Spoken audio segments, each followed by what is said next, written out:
I hope everybody has come inside. A very last call to everybody who's outside. We are starting the event now. Please join us in.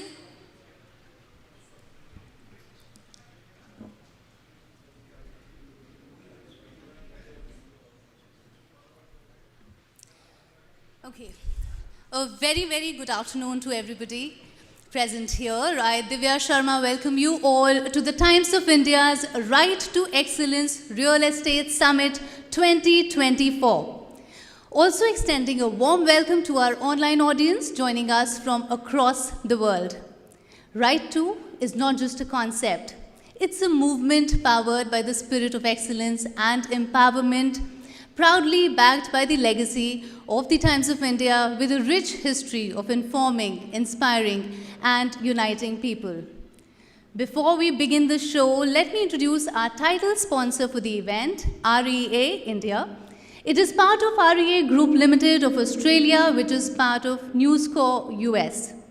It is the country's leading full-stack real estate technology platform that owns Housing.com and PropTiger.com.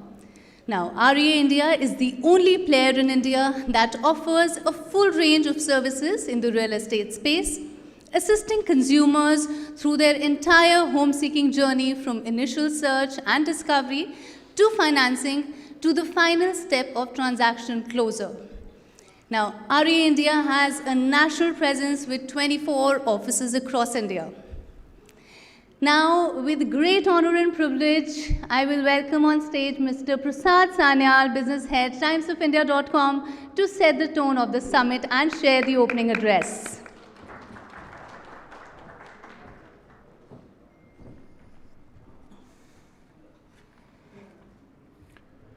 A very good afternoon to everyone present here at the Times of India's Right to Excellence Real Estate Summit.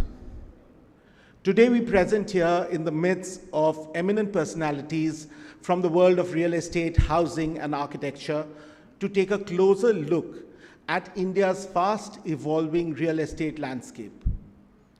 India's real estate sector is undergoing rapid changes. Technology has played a pivotal role in shaping this market over the years, and its impact is only poised to grow from here on. The rise of smart cities and townships has compelled urban planners and infrastructure developers to continuously innovate. Add to that, the demand for co-working and co-living spaces has added a whole new dimension to the field of architecture. The housing industry is witnessing a whirlwind of developments even as we speak. Our summit brings together diverse real estate experts on one platform to decode the industry's future and provide insights into what lies ahead for homebuyers. We're excited to partner with REA India, the parent company of Housing.com, and PropTiger for today's summit. What's even more exciting is that this partnership doesn't stop here. We at the Times of India have launched a new section on real estate in association with Housing.com. It is a one-stop destination for all your housing and real estate needs. From browsing for new property to staying up to date with the latest news and updates, this section has you covered for everything real estate. There are also different useful calculators that let you calculate your EMI and eligibility, informative videos that you can watch, and many more things on this section. So if you're a potential home buyer, want to buy or rent property, know more about your EMI, or just want to know anything related to real estate, I urge you to visit this section. For now, without further ado, let's get this evening started. To deliver the keynote address, it is my honor to call on stage Mr. Gaurav Jain, a distinguished figure in the real estate industry. He is a prominent member of the National Real Estate Development Council and CEO of India Projects Infracorp Bahrain. With a wealth of experience and expertise in this field, Mr. Jain has significantly contributed to the growth and development of the real estate sector. Ladies and gentlemen, please join your hands in welcoming Mr. Gaurav Jain on stage to share his valuable insights.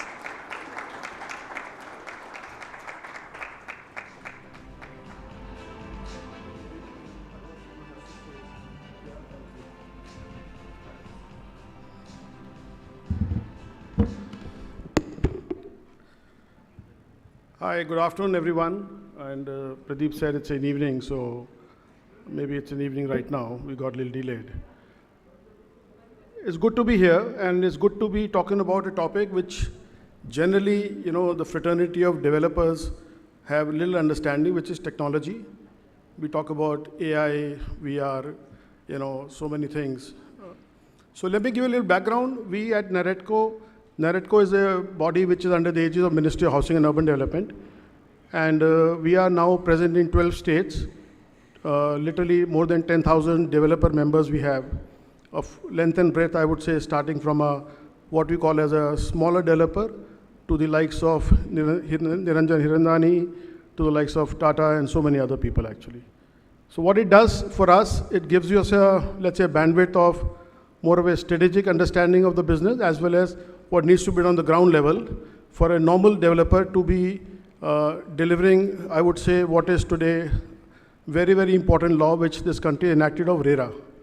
What RERA has done is, in a very simplistic language to speak, it has put the Amazons of the world on the same bandwidth, mom and pop store which is running in anything because the compliance standards are the same. Nobody differentiates between a house guy who's doing a project as per the definition of RERA to a large development of maybe a couple of million square feet. The compliances do remain the same. So what is the common denominator which will help us over a period of time? It is obviously going to be the technology part of it.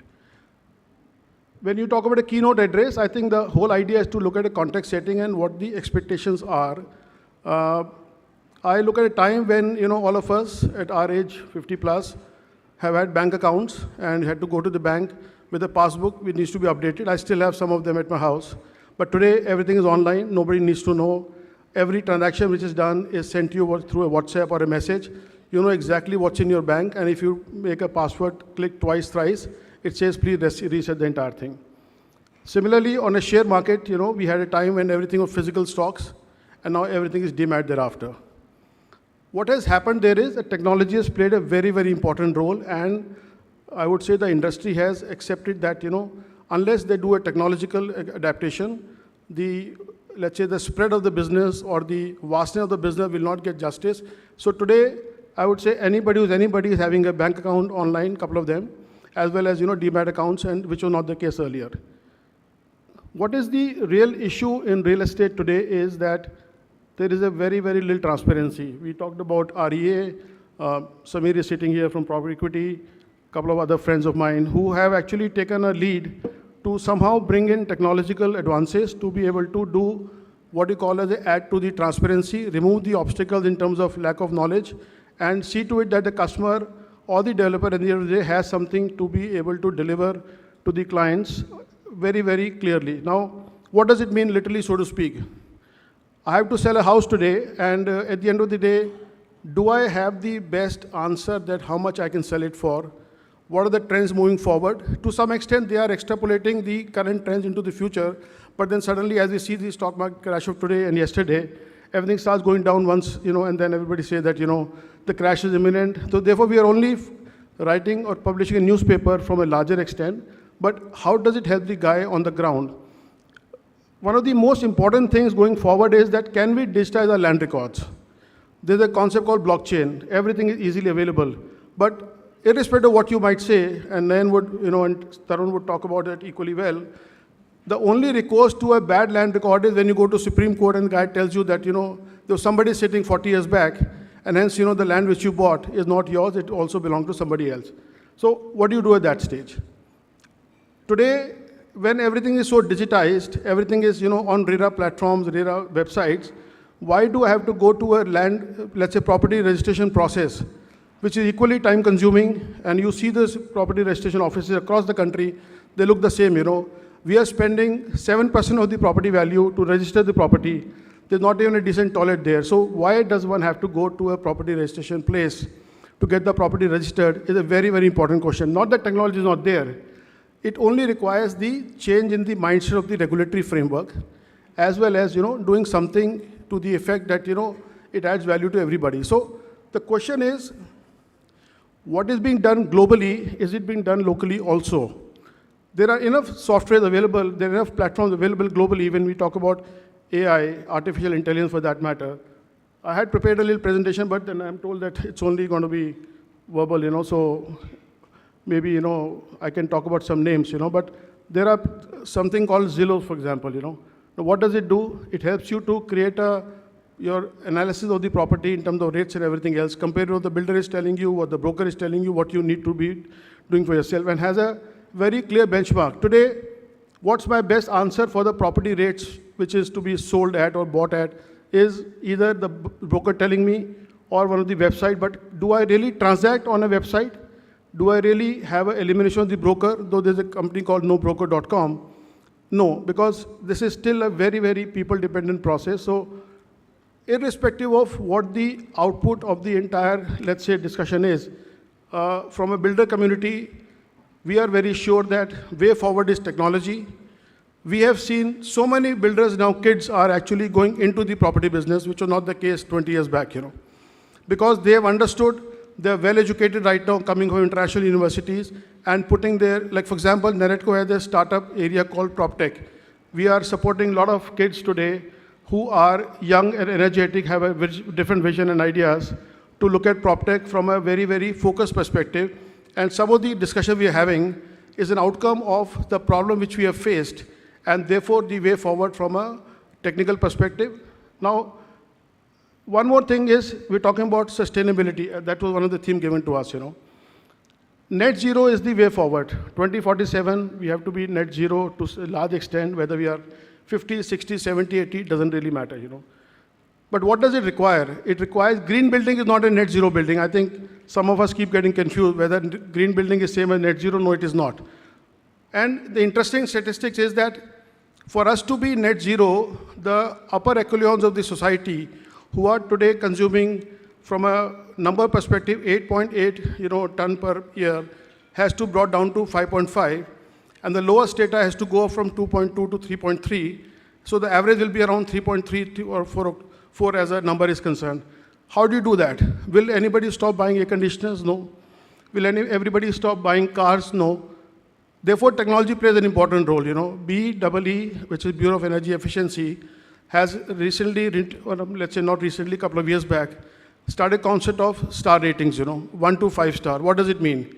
If I'm buying a 5-star appliance, my capital cost is a little bit higher, but my operating cost is cheaper, and therefore, my overall life cycle costing of the product is cheaper, And that also gives you better contribution to the so-called achieving the net zero standards, Cars today have shown we have all green cars, we have electric cars, though there is still a debate about that, whether I'm buying electricity, which is generating through coal, using my car to be charged from that, so do I really save or not? But that, I think that's for another day.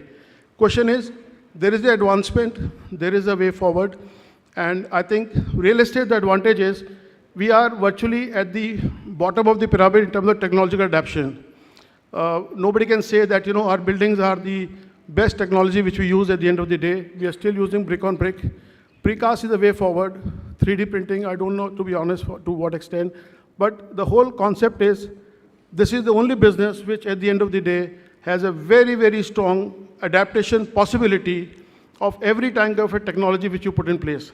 Now today, every builder, every, let's say, developer, or any company which is selling anything is showing you a 3D model, is showing you absolutely what we call as a virtual reality show, which somebody can immerse into, sit in a conference room, sit in maybe a theater, and see the entire project unfolding in front of you, which was not the case earlier. There are also things I've seen in Australia where you can sit in front of the architect, he will tell you what flooring you don't like it, change it.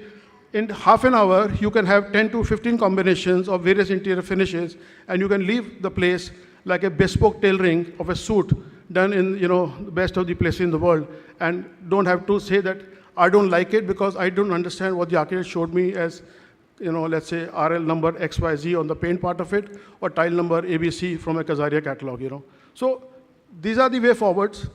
How would you like it to be? I think that's not important. I requested my son today to give me some statistics. I think the global AI market is standing at $700 billion. And the most important part is not the number, but the CAGR, compounded annual growth rate, is today 33%. Anybody who is now putting money into such things is seeing the future. And I think we have to be future ready, is my only request to this team here.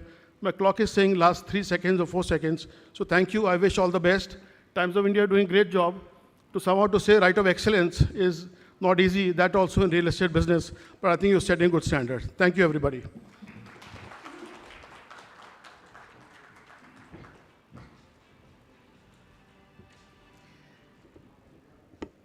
A very, very insightful keynote, Mr. Jain. Thank you so much for it. And now we are thrilled to invite you to join us for an engaging conversation on financial frontiers, exploring REA India's vision. This insightful fireside chat will delve into innovative strategies and prospects of real estate sector in India. Now, for the fireside chat, we'll have Mr. Vikas Vadhavan, Chief Financial Officer, REA India, and Business Head of Proptech. Now, Proptech is amongst India's leading digital real estate transaction and advisory services platform, offering a one-stop shop, a platform for buying residential real estate. And next we have Mr. Amit Masaldan, Chief Revenue Officer, Housing.com. Founded in 2012 and acquired by REA India in 2017, Housing.com stands as India's premier full-stack PropTech platform catering to home makeovers, home seekers, landlords, developers, and real estate brokers. Now, with a presence in 24 cities, Housing.com mission is to simplify the home buying, selling, and renting journey for its valued customers. And finally, to chair the conversation, let me invite Pankaj Doval, National Editor, Times of India, on the stage.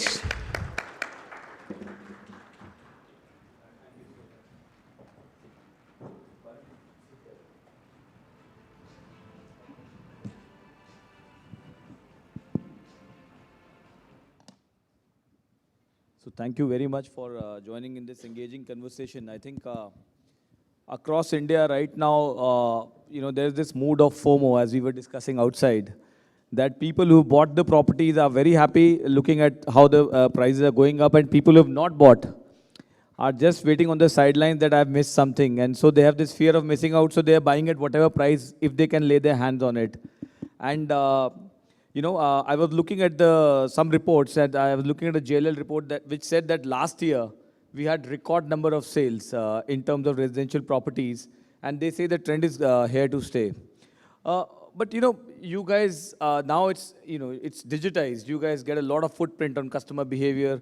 Do you think we are building up a bubble? Should we be worried? Or do you think that for a market, for an economy like ours, which is growing at this kind of a pace, rapid pace, these are just normal numbers and this is here to stay? I'll start with you, Vikas, and then I go to Amit, please. No, I think this is very pertinent question, Pankaj. Thanks a lot, first of all, for this event. So if we zoom out and look at some of these numbers, yes, we are seeing a rapid growth in some of the markets, especially coming out from a very, very long cyclical downturn in real estate market. And then COVID hit us and everyone felt that, I think this is probably the worst period of COVID, worst period of real estate. Yeah. But when we came out of COVID, we saw a very strong bounce back in the market. Yeah. And it is on the back of positive signals or economic upturn, pent-up demand in the real estate sector because it was going through a long downturn. And then people decided that when, it's always, as you rightly use, FOMO is the right word. When people see the prices moving up, that's when they start making decisions faster. Yeah. When the prices are stagnant, we have seen in real estate sector, they typically hold back their decision because it's always a feel that prices are not moving. Even if I make the decision 6 months down the line, it doesn't impact. So these are two big factors which are driving the demand. I think the other third factor, which is not only real estate, but many other segments, as we were speaking outside, even in automobile, we are seeing the Indian consumer is becoming more and more aspirational. And that is what driving a lot of demand in new home segment, because a large part of India is still very old style development, which the new or younger India is aspiring for better and newer things. That's where a lot of demand is coming from. So my personal view and even our organizational view is this, the outlook is very positive. This momentum will continue definitely in the short to medium term. Right. Thank you. Amit, do you see a word of caution, or do you agree with broader mood of the, of the outlook as he's saying that it's pretty No, I think positive? as Vikas said, we don't see too much of FOMO happening across the country. For the 24 cities at least that we are present in and actively, have audiences coming on the platform. There might be certain localities or specific cities where, the price correction has been more than the others. But overall, if you look at the country, overall, if you look at the real estate market, I think we are in a very good market, and things should continue to stay the same. We don't think that there's a big bubble which is forming. But, do you think there are certain markets, like, for example, we're talking about Gurgaon and other places, these are like, overheating. There could be a case where, this FOMO or this aspiration is leading to people purchasing at whatever cost. And there could be a case of overheating also. Do you think that, this is a natural factor, considering there are, again, offices are expanding in this area? So how do you see that? See, so there's a lot of infrastructure push which is also happening in the NCR region. So prices are correcting across the NCR belt, Gurgaon, and buying interest in Gurgaon. I think price is obviously a factor of demand and supply. What is also changing is the aspiration of people. We have seen post-COVID, people are looking at, improvement in living standards as the affordability has gone up. So people are buying better sizes, people are buying more amenities, people are buying. So it's not just, they also want larger size homes. So we are seeing all of that in terms of the audiences that interact with us through our website. The search patterns also have kind of shifted to larger, more luxurious living. To Vikas's point, we have seen that happening in auto. We were discussing that, the mid-segment 12 lakh plus in auto is also growing very fast. So I think it's a change from what people were buying earlier to what's happening now. Whether there is a bubble happening, I would not go as far out and say that there's a bubble happening. But yeah, certainly affordability has also gone up, and that has led to, people shifting to buy better, bigger homes. Right, right. And what are the broader trends apart from the aspiration and other factors? Are there any broader trends also that you are noticing in the market? It is maybe the age profile of the buyers, or industries coming across, like for example, Gujarat, we are seeing so much of industrial activity. Noida Expressway, we are seeing so much of industrial activity. Are these also leading to this kind of, are these also fueling growth in the real estate sector? Absolutely. As urbanization is growing, and urbanization is happening at a fast pace, one of the things that you pointed to, with the kind of infrastructure push that we've seen in the last couple of years, we are seeing a lot of interest and demand in tier 2 and tier 3 cities. And multiple factors affecting that. One, obviously, as COVID happened, a lot of companies, started the work from home policy. And that kind of led to a huge demand of people going back to their hometowns, and demand kind of coming out of tier 3 and tier 2 cities. We are seeing that the trend continues. There is, even the tier 2 and tier 3 cities, which are benefiting from the infra push, of the government. We are seeing decent demand there. And one of the things which as a group we are doing is we are looking at how do we rapidly expand to these markets, and provide options for users to kind of interact with us in these smaller cities as well. Right. And Vikas, what kind of a role do you see for Proptech? Because, everything is online now. People are so much used to doing everything online. I would say buying online, ordering your cab online. What is the role of tech in this whole journey of real estate now? You're getting more premium, but what role does tech play in this? Yeah, I think Gaurav also touched upon this topic.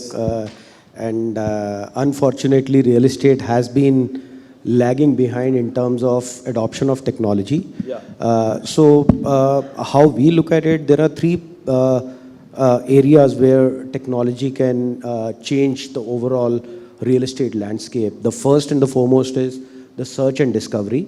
That's where we play, where REA India plays. The second is the transaction space, where the actual transaction happens, whether it is buying and selling or renting transactions. Yeah. And the third one is construction, which again Gaurav was talking about.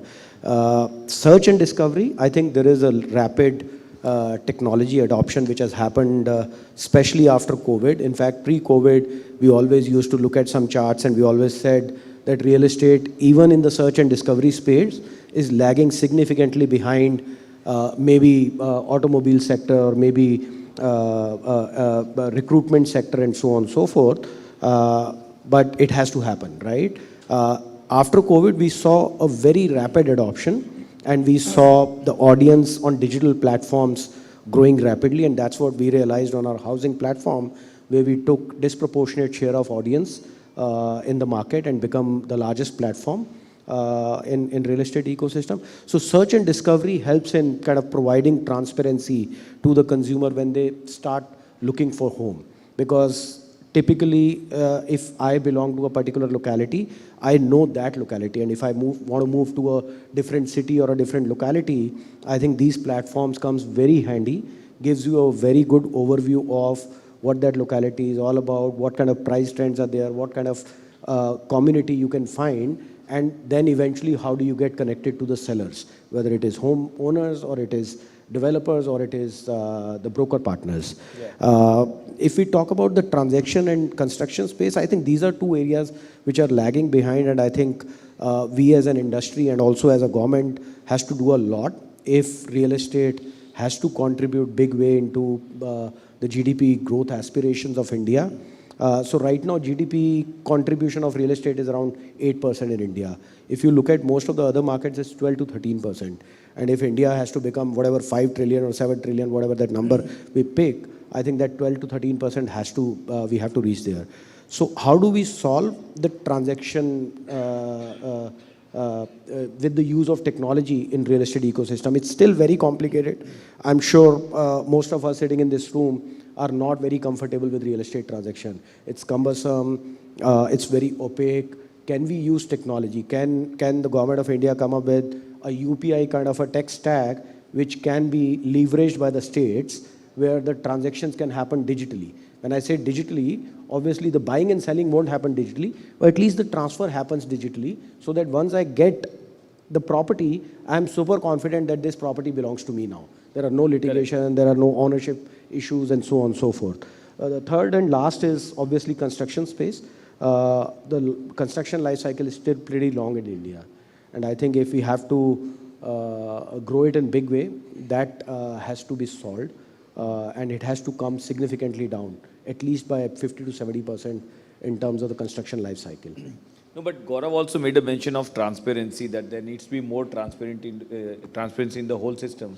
So do you think that more of technology coming into the real estate sector, is it giving some kind of transparency, even if, as you're saying, a lot of things have to be digitized in terms of the, actual records and all. Do you think that over the past few years, we have got some bit of transparency in that? Like, while you guys act as the friendly neighborhood, broker, at least I don't have to step out of my house. I can see the trends and the rates and all that. But in terms of getting more transparency in terms of transactions and all, or registration of properties, if I can see those things online, is it there already or no? Yeah, it is there. And transparency is a very wide term. It starts from as basic as, can I know what's the average rate in a particular locality?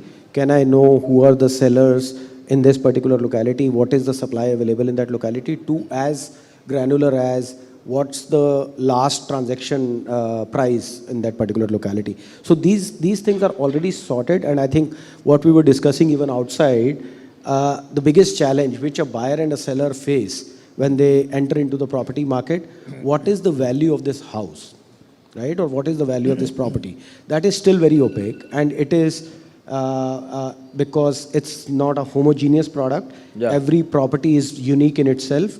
and hence the valuation becomes very, very complicated.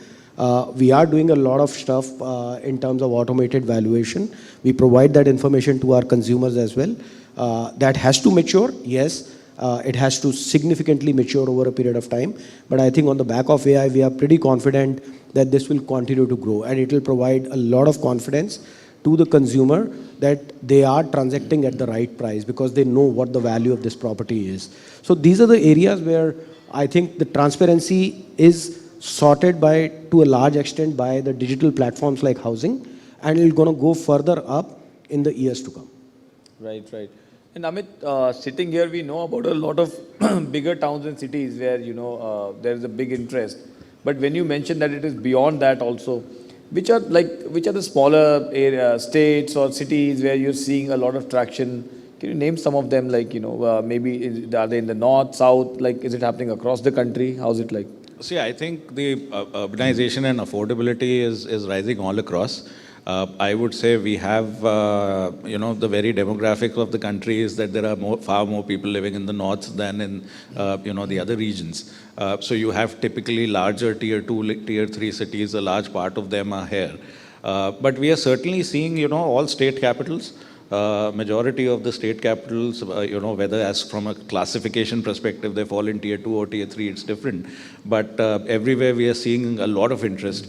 So be it Lucknow, Chandigarh, all these cities in north, or even, recently we saw cities like Bhubaneswar, which is not much talked about. The real estate activity in even those pockets is extremely healthy, and so pockets like Indore, Bhopal, Bhubaneswar, Nagpur, Nasik, all these cities are doing well. Yeah. So it's not about the top tier 1, 8 cities now. The momentum in real estate, the audiences, the searches, the transactions are happening across. That's fantastic. And Pankaj, if I may just add to, yeah. I think this is a pretty positive sign from not only from real estate perspective, but also from a broader economy perspective. And we always call it, we don't even call it tier 2, tier 3 internally. We always call it emerging markets. I mean, look at the size and scale of India from a population or from GDP perspective. We still have only 8 big commercial centers, which is not a good sign. I mean, compare it with any other big country, there are at least 40, 50 big commercial centers. And to realize our aspirations in terms of growth, we have to have these centers develop. And I think this is a positive signal where cities like Jaipur, Chandigarh, Bhubaneswar coming up very strongly, which will become commercial center in itself. And on the back of obviously infrastructure connectivity, yeah. The hope is now converting into reality. Yeah, and I don't know, I'm sure many of you would know that REA is a subsidiary of News Corp. Yes. Yeah, which is a big American media giant as well. So, in terms of having that kind of an experience and exposure across markets, how do you see the digitization pace in those markets? How do you see that in India? And do you think we are there, or do you think, you guys are going to do more work on your platforms going forward when it comes to digitization online and Proptech? I think a lot to be catch up, and we always look up to REA when we create our plans. We take a lot of learnings from REA, but that's a very different market, and it's a mature market. As you rightly said, while we are part of News Corp, which is a large America-based media conglomerate, but we work very closely with our parent company, REA Group, which is based out of Australia and has a housing type platform, yeah. realestate.com.au. They are the market leader there. And I think the digital adoption in that market is very, very fast, very high, right? They are the market leader. They own 70% of the market share. And pretty much every property which is available for renting or sales is available on the platform. And then on the back of it, the data, the advancement of technology is far higher than as we have in India. And I think we will get there. We are on the right path, but it's going to take some time before we get there. As basic as what we were talking about, how do you find a house in a particular micro market, right? We have listings, but do we have enough data backing that listing? If you compare it with America or with Australia, I think we still have a way to catch up there. So that's one area. Second, valuation, which we were talking about, is another area where we can do a lot of stuff for consumer benefit. And third is digitization of the transaction. That is still opaque because all the state governments has a very different structure in terms of how do they record every transaction. And getting that information back onto the digital platform and expose it to the consumer, it's still complicated.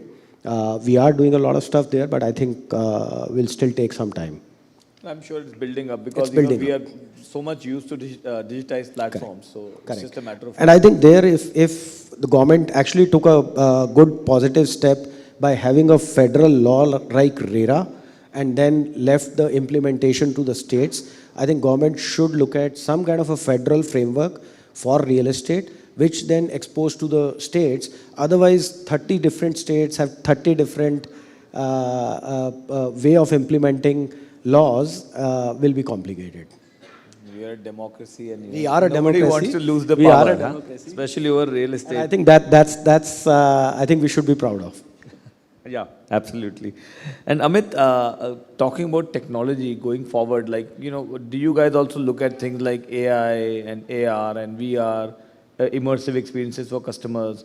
And as we were discussing about harnessing, technologies like AI, just to predict trends, what is going to happen? Is there overheating? How can we give a cautionary note? Or how can we say that this is a good time to invest? Those kind of things. Do you use that? Yeah, so we have something called as Housing Studio, which is our offerings around AR and VR. So they are very well accepted in the market. So we help people visualize, because most of the under construction properties you haven't seen. So the best way to kind of experience them is through these immersive experiences of VR. So that's already, I think there, as a country, we are doing well. A lot of companies kind of provide these services, and there is a lot of adoption on the developer side on adopting to these tools. Yeah. AI and ML, is seriously exciting opportunities. Absolutely. The way they are going to change the way people experience properties is, we can only imagine what all is happening. One thing which one must realize is that companies like ours, we deal with a lot of data. So we have, close to more than 2 crore sessions which are happening on the platform every month.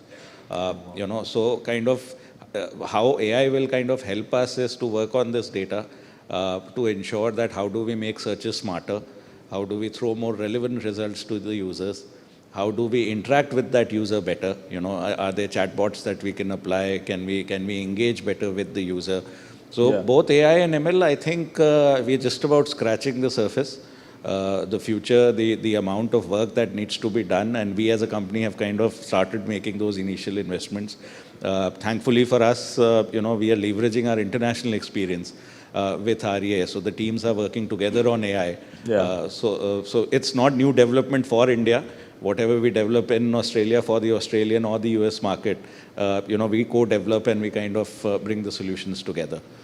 Fantastic. But that should hopefully, change the way people look at it. It makes life very simple, actually. Very simple. Generative AI and all. And last question from my side. Maybe after that we can take 1 or 2 questions from the audience. Oh, I think our time is already up. So this last question from my side, like there used to be this very famous campaign of Maruti, where there was a small kid who used to ask, Deti kitna hai? And everybody was asking Deti kitna hai. So in real estate, everybody wants to know that yes, there will be growth, but will there be returns also? Kitna return degi? Because a lot of transactions, I guess, are happening on financing. Wherein an ordinary consumer is also paying bank interest rates and all. And if it is not giving you that much of return, so you may have FOMO or whatever, but you will still lose money, even if you invest after financing, and then if your returns are only 6% or 8%, so that the returns, kitna return milega, is equally important. Do you think that it's not only a matter of growth, but it's also a matter of having handsome returns as well from real estate going forward? And I'll start with you, Vikas, and then I'll go to Amit. I think Deti Kitna was most successful campaign for Maruti. If you talk about returns on real estate, I think that it'll be unfair if you compare it with the financial investments. Having 7 to 8% return over a longer period of time in a physical asset, I think is a great return as a starting point. Two, real estate is not purely an investment. There is a lot of emotions attached to it. We love our houses, right? And there is no amount of return can actually give you that emotion or joy, which the joy you get of having a home, building a home, and kind of living in it. So I think it's unfair to compare it with the financial investments. But I think even if you look at last 10 years, where a large part of that was a cyclical downturn in real estate. Yeah. And if you draw a graph, I think still real estate has given more than 5% return over the last 10 years. Which more than 5% sounds dangerous. You know, people would want, it's like that Heroes campaign, fill it, shut it, forget it. So, what do you think, Amit? Is it like, 5% or is it like fill it, shut it, forget it? Don't worry, in 10 years it will be 100%. I would not comment on a number because, but what I would like to say is that you really have to do a lot of things wrong for you to lose money in real estate. You have to buy the property at its peak. You have to be probably taking loan at a time when loan values are at its peak. So other than that, I haven't seen in the long term a lot of people actually not making money on real estate. Real estate, like equities, goes through its own cycles. We are seeing an upcycle right now. Yeah. We have all, I think, all the people in this room who have been associated with real estate would know that there are down cycles as well. But every and the cycles are typically longer, so the cycles are not swift because demand and supply for it to balance. What we are seeing in markets like Gurgaon right now is, there is demand, but, there is lack of supply. Yeah. And that's how prices are driving up. So it's fundamentally, I don't think if you have the ability to hold on to real estate, it's probably one of the best asset classes available out there. There is a lot written about the kind of money that you can make in the long term. But I would say, I would agree with Vikas, 8 to 12% in the long run is what one should expect. Unless your timing is extremely incorrect and you are doing multiple things which are wrong. So it's okay, FOMO is good. You should go and buy as per these gentlemen. So hopefully you guys make money. Thanks a lot for the discussion. I would have loved to take some questions, but we've already run out of time. So thank you very much and happy investing. Thanks. Thank you, Pankaj.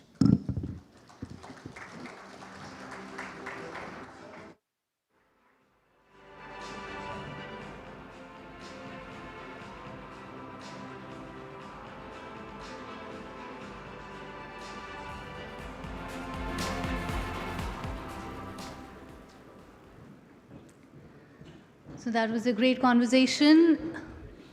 Moving on to our first panel, we'll be talking about redefining spaces. Our distinguished panel of experts will delve into transformative potential of co-living and co-working spaces, examining their role in fostering collaboration, innovation, and sustainable urban development. We will explore how these innovative concepts are reshaping the way we live, work, and interact in our rapidly changing world. We're honored to have the following esteemed experts join us on stage for this engaging discussion. Put your hands together for Mr. Nayan Raheja, Director, Raheja Developers Limited. Mr. Shabir Kachwala, Principal, Global Network for Zero. And Mr. Ankur Modi, Head of Architecture Department, Adani Realty, NCR Region. To moderate this session, let me invite on stage Anisha Nayar Dhawan. She's a senior journalist.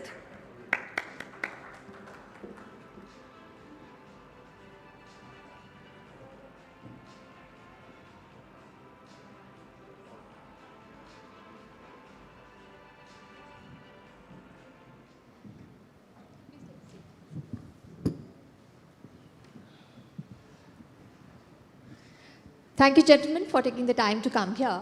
and I'm looking forward to understanding what really co-living is and how is it working in India. And of course, you heard a lot about co-working, especially after what happened to WeWorks and all of that.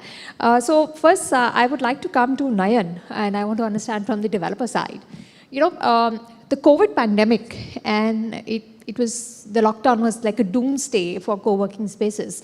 But now it's rising like a phoenix again. Now, some of the employees very begrudgingly are going back to office, but they're going back to office, their own campus. What are the factors driving the demand for co-working spaces now? So, first of all, a very warm afternoon, a very good afternoon to everybody who's here. You know, I was actually about co-working, co-living, although I'll give you a bit of background. I'm an architect and been working in the real estate space. We are pioneers in a lot of, housing and commercial developments. I was actually pleasantly surprised when I read all the questions that you had, and I did a little bit of research on this, and very, very surprising trends which I've seen, in co-working, what have been emerging in the market.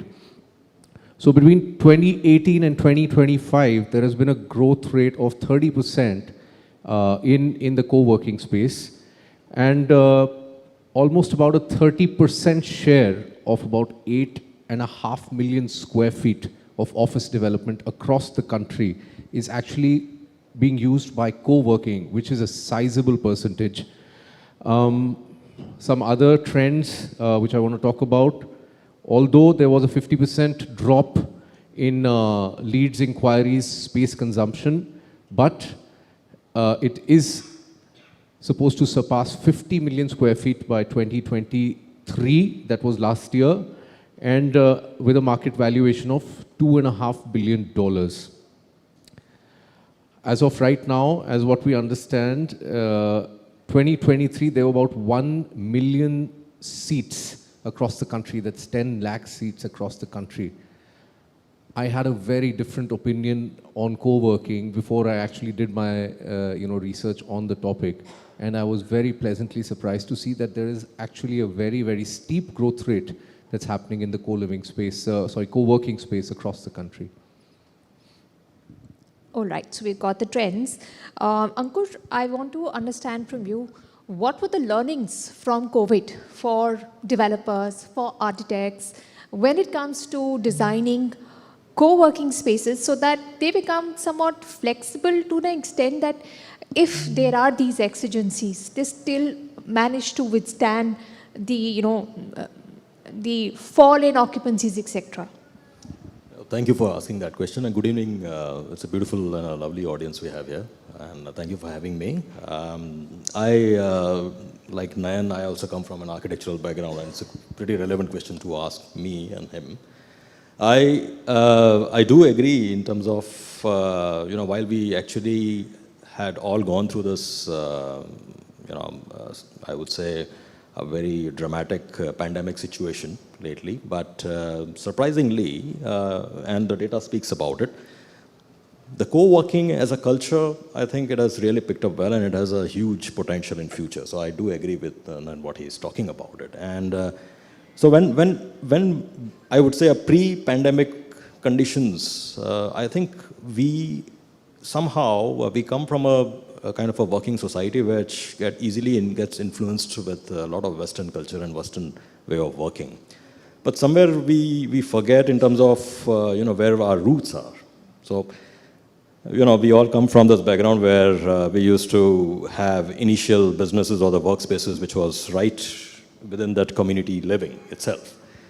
Niche dukaan, upar makan, something like that. So and the entire group of people coming together and working in the same place. We already were practicing it, but somewhere the influence of high real estate pricing, the idea of ensuring the maximum or the optimum potential capital gain out of the workspace has kind of squeezed the areas. And as per the national building codes and the policies and the regulatory norms which has now been drafted, it actually somewhere pegs the commercial value of the spaces, right? So, you are looking at a typical office spaces which are designed for 8 to 10 square meter per person, or around 80 to 100 square feet of space, while we are actually not used to get, or at least in that particular environment, we are not very comfortable to work shoulder to shoulder unless you are working on an SMT line or something like that. So we have to, I think somewhere we were working out of, beyond that particular space. Somewhere we got squeezed into that Western culture of working in a box. But I think the pandemic has corrected the market in terms of how do you really work. And today the flexi workspaces has actually picked up dramatically. And thanks to the kind of a startup ecosystem, today we are the third largest startup community after US and China, right? And the startups have basically instigated this entire idea of working together. And the definition of, the word itself, co-work, it's a collaborative working. And we all have to work together. Finally, we are all interlinked together. You cannot be just remotely working in one isolated space and glass box. Somewhere we have to come together, and thanks to the kind of technologies now we have, it kind of enables you to do that. Co-working space, let me just take 1 more minute of this, but I think the co-working space primarily also gives you this, sort of a format where the hot desking or the meetings or whatever you do, you are pampered a lot over there. You kind of are serviced over there, which you will not find it in a typical office spaces. So you have a nice 150 square feet per person kind of a space. You can have your own private incubation areas, as well as you can also have your collaborative meetings, chats and discussions and ideas and realizations happening over a cup of coffee and a nice, beautiful breakfast or high tea served to you. So you're saying co-working is more efficient, more productive? Yes, I would do agree that it really makes a lot of difference in terms of the productivity part of it. Yes, how much it makes as a part of a real estate sense is something which we can discuss in the course of time. Shabir, want to ask you, we are seeing co-working as a concept picking up in tier 2 and tier 3 cities as well. I'm trying to understand why, because I would expect real estate prices to be more reasonable. So might as well have your own headquarter or your office. And, is technology a reason why co-working is becoming more popular? Is it just more convenient and easier to work out of a co-working place? So, thank you. Basically, co-working started primarily in a big way because of the IT space, right? It is the IT employee and the way the IT business works. And the startups, which didn't have a lot of money. Yeah. So obviously startups, a lot of technology startups also. So whether it's an IT space or a startup or an entrepreneur or even creative people, right? And, they look at co-working spaces. So when you look at tier 2 and tier 3 cities, the drawback for these people, specifically for IT, is to scale up. And when they try to scale up, the availability of manpower, say in the pre-COVID scenario, was difficult. Yes, things have changed in the post-COVID scenario where people have gone back and to their hometowns, and a lot of companies want to start smaller offices there. But obviously, to begin with, they want to try out with co-working and see how it goes, because obviously when you want to have your own office, there's furniture, there is power, there's water, there is fixed cost to sing. Yeah, there's a huge amount of fixed cost. So, say by a company like Global Network Zero, which is based in the US, we do get a lot of requirements for doing net zero projects for co-working spaces, because ultimately if you save power and water and then it ends in a lesser rent for a co-working business, it kind of helps them. Right. Then, if it's more efficient. Sorry, I wanted to give an example here. Because you're talking about tier 2, tier 3, you are assuming that the work that's being outsourced to some of these companies is actually coming from the tier 2, tier 3. That may not necessarily be true. I want to give an example. For example, we had some sales campaign which was running very recently for one of our projects. I immediately needed 200 people in a call center, but I needed them only for 10 days. So we went around in the market, found somebody in Greater Noida who was running a call center. And we said, okay, we're going to give you a contract only for these 10 days while the campaign works. And after that, we don't need it anymore. So tier 2, tier 3, or let's say on the outskirts, it's cheaper for them to operate out of that place. And it makes sense for us to actually not hire so many people on our roles, right, for for jobs which may keep coming up routinely. Okay, it's total flex, and that's the way it's being used. But then very quickly, Shabir mentioned it is more efficient, powered in other resources. So for developers, does it make more sense? Because like he said, yeah, it's total flex, so you sink in your own cost in it. If it's totally flex, is it worthwhile, even if your savings on resources and efficiency? So there are a lot of companies, that keep approaching us. To be very honest, we personally, ourselves are not in the business of co-living, but there are a lot of companies or startups in the market, where if we've got an office space, they're going to take it up and they're going to actually invest even into the interiors and do it up in a very flexible and a modular manner. So usually their rent agreements with us are on a fixed lease sort of a basis. It makes sense to us as developers to give it to them because we are giving it to them on a, let's say, 9-year lease, right? But they are giving out short-term leases of maybe 1 month, 2 months, 3 months, 6 months, whatever ahead, and they are probably giving it at a much higher price than what we are giving it to the bridge company at.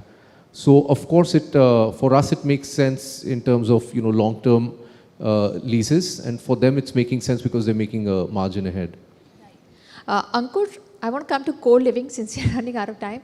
Co-living is a concept, if you go on the internet and read, it's like, oh, it is a roaring success and so many startups and so many this and that. But a ground check, is it really such a big success? Why I'm asking is because my husband's niece moved to Bangalore and she is well educated and she is the Gen Z generation, but she's not gone for a co-living situation. She still went, I have to look for a flat. After I find the flat, I have to look for a roommate. Is it really working out, co-living, and is it a new offering at all, or is it just old wine in a new bottle? Look, I think there are two phases of this concept. One is, of course, the social aspect of it, and the other one is the economics of it. Is how I see it.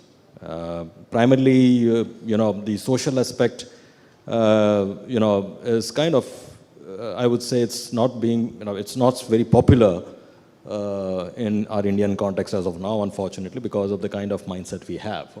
I would like to add over here that even after the Supreme Court orders of, the two genders staying together has become more legitimate, but it will take quite a lot of time for our society to kind of accept that. So that's unfortunate about it otherwise. But it is very popular otherwise as a concept in many other cities. The cities which primarily are top business centers in the world, and they have.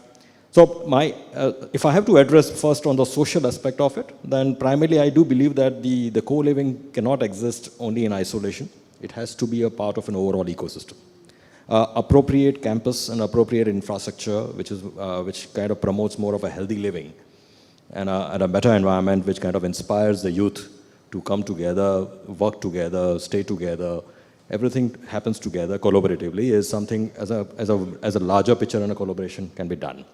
When it comes to the economic part of it, and as a real estate developer, what we generally feel is that today the co-living as a concept has not been very well gone through a lot of our regulatory compliances. There are a lot of other issues to it. There are issues with regards to the tenancy laws or the taxation laws, for example. Then there are safety and building codes which are not aligned. So, I think there has to be a lot to be done in terms of, first of all, identifying this as one of the potential area where, this can actually create a good amount of corpus or a resource for us as a country. And then the government's accepting it and documenting it and making a separate policy guidelines, a framework, not in terms of numbers, but also looking from the social conditions of how the people can live over there. And, once this 4-5 parameters are taken care of, I do believe, and I'm optimistic about it, that we will be coming up or evolving a much more healthier society and might be able to break this glass ceiling. All right. So let's hope that some of those laws and the societal acceptance changes in the years to come. Shabir, if you look ahead, if you do some trend forecasting for co-living, Now, the Prime Minister has voiced his dream, every family should have a roof over their head, and they have a whole affordable housing program. But given the size of our population, given the resources that we have, not only land, but even water and other resources, is this possible? If not, could co-living be the answer? And if co-living is the answer, what needs to be done for it to work in our country? So co-living in the Indian context is a bit complex in the sense that culturally we like to own homes, right? I mean, it's a measure of your success, and so maybe to start with, the millennials would look at co-living to begin with, and then Because I think the whhole thing about ownership is changing with the millennials, right? They Yeah, don't yeah, want so- to be so they fixed. want They don't want to get tied flexibility, down. you know, they they wanna don't want want- to sink in the money. Asset-light model. Life has to be asset-light. So, do you think this is a trend that will stick, and then this is perhaps a solution to housing for all? So, if you like, again, if you look at pre-COVID and post-COVID, it has been found that post-COVID, a lot of crazy residential sales have happened in the last 1.5, 2 years. Why that has happened is because primarily the working couple, the millennium working couple, have started buying houses, which probably in the pre-COVID area, co-living and together is something which they were looking at more seriously. Having said that, with the kind of population we have, I don't know whether co-living is probably the first step for a millennium. And then, just to give you an idea, I'm from Mumbai, and we've got like right now 11,100 projects, work in progress, going on residential with new ones being announced every day. So, and there are reports by the government which says that, with the present population, we're talking about not less than 2047, builders can keep on constructing houses, and then, so having said that, co-living culturally, maybe it's not going to work so much. All right. Let's hope the other segments of real estate do well.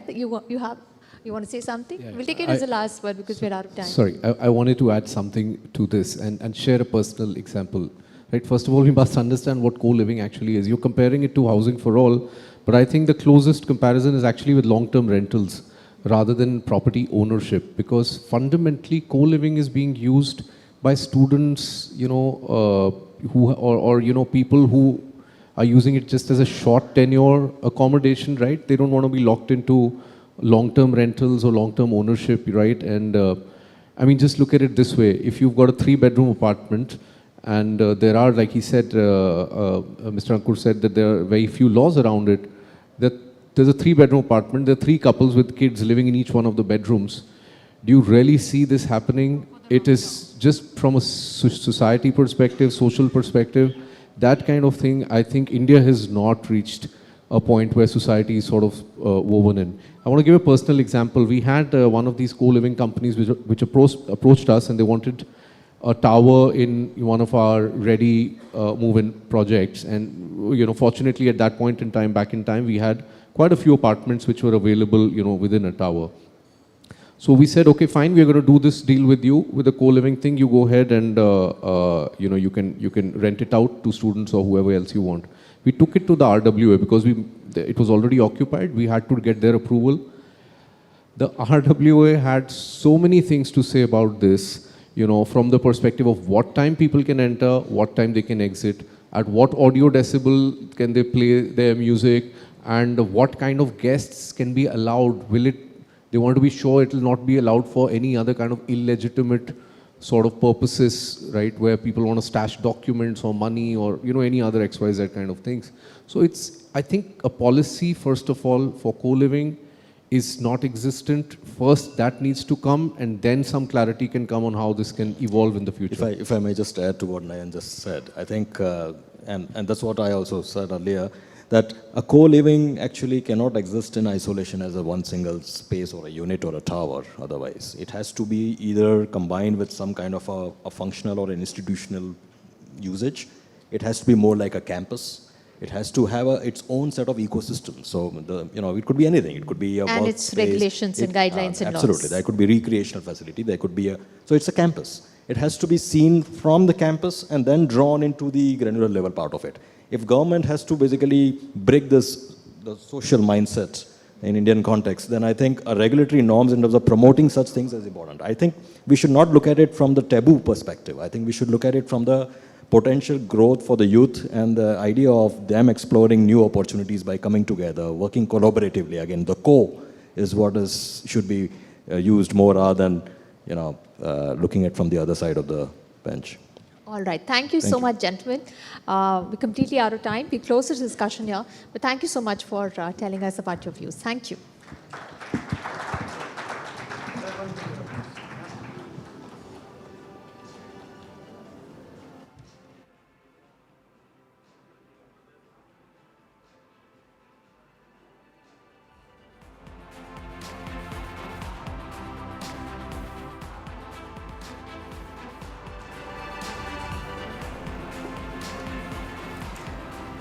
Thank you, all of you. Now, our next topic is navigating legal dynamics, recent developments in real estate in India. For the same, let me invite on stage Advocate Avishkar Singhvi, with an extensive career spanning over 12 years practicing law in both the Supreme Court and the Delhi High Court. Advocate Singhvi brings a wealth of expertise in commercial law. Today, he'll enlighten us on the latest legal developments affecting the real estate sector in India, offering invaluable insights into the legal landscape and its implications. Let us give him a warm round of applause. To chair the conversation, let me once again invite Mr. Pankaj Doval, the National Editor of Times of India.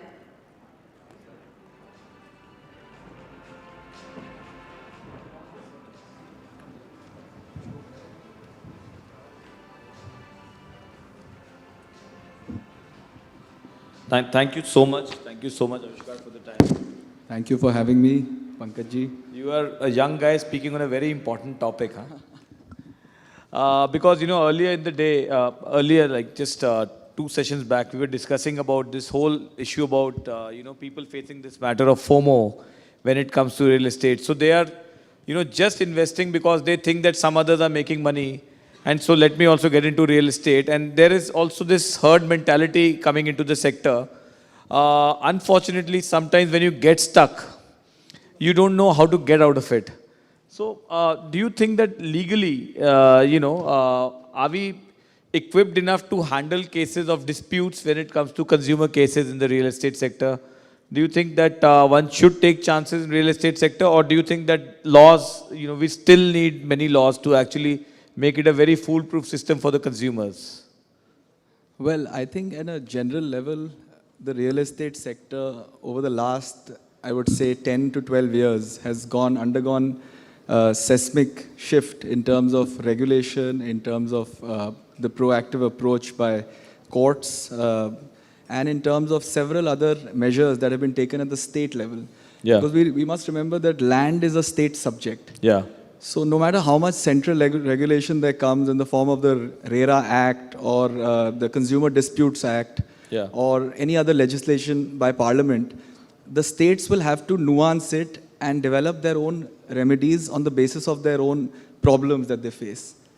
Now, for example, the RERA Act, you see, since it was born out of actually necessity, because at that time, there were several big companies and the likes in and thousands of crores going under, and they were facing a lot of financial problems. And this was actually accentuated by the fact that there was demonetization, there was GST at the same time. So the builder community on the whole faced a lot of financial issues. And that required an act which was born in 2013. It was ideated then, but actually initiated in 2016 and 17. Yeah. But that act has a lot of salient features, and I believe that if it's followed in its letter and spirit today, that it does solve a lot of the problems that the common home buyers, from a home buyer perspective, or the consumer faces.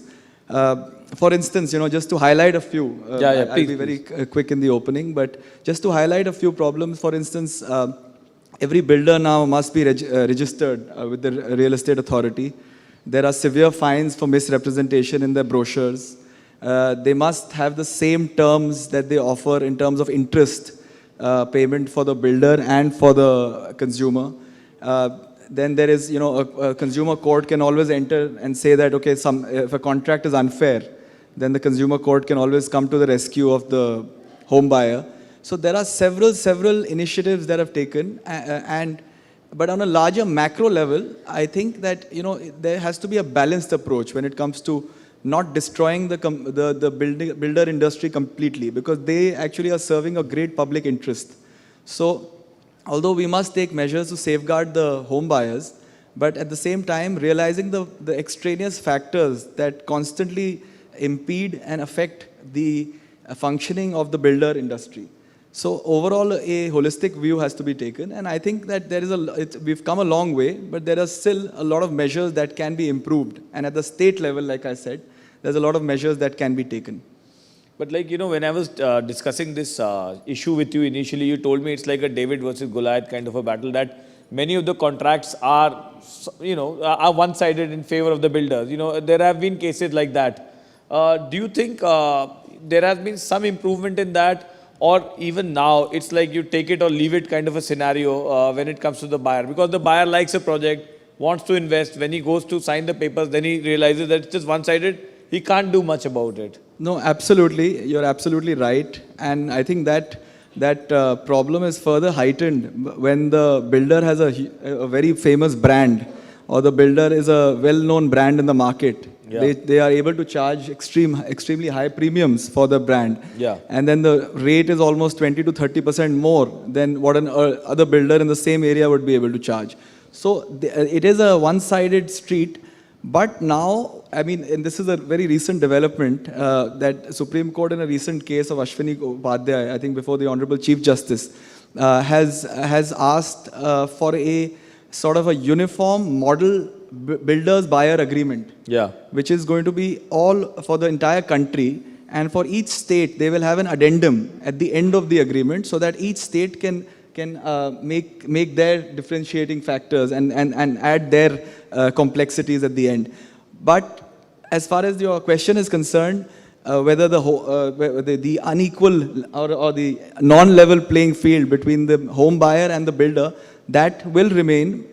But there are remedies in terms of the Competition Act. For example, there's a case of DLF versus CCI, which is now pending consideration in the Supreme Court, where the CCI has imposed a fine, and that fine has been stayed by the Honorable Supreme Court, and it's pending consideration. That is to look at the unequal nature of the contracts that are executed between the builder and the home buyer. This problem can also be addressed by what I just said earlier, but if you have a uniform agreement where all the clauses are sort of mentioned and there for everyone to see, it's like a model agreement, then a lot of these problems can be addressed. And also, at the I would rely on that old adage, buyer beware, because a buyer has to, when he goes in with his eyes and ears open, he has to do his complete due diligence about what the builder's reputation is, and he has to be aware of all these things. And I think that's one thing that the RERA Act has done well, and I would like to commend its legislators, that they have actually managed to create a lot of awareness to the home buyers in terms of providing information.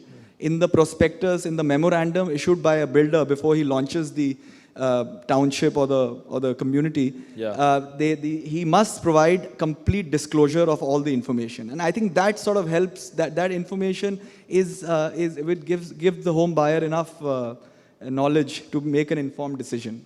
But as you said that, obviously a growing economy like ours also requires, real estate developers, somebody who are betting on big projects, investing money and giving those projects.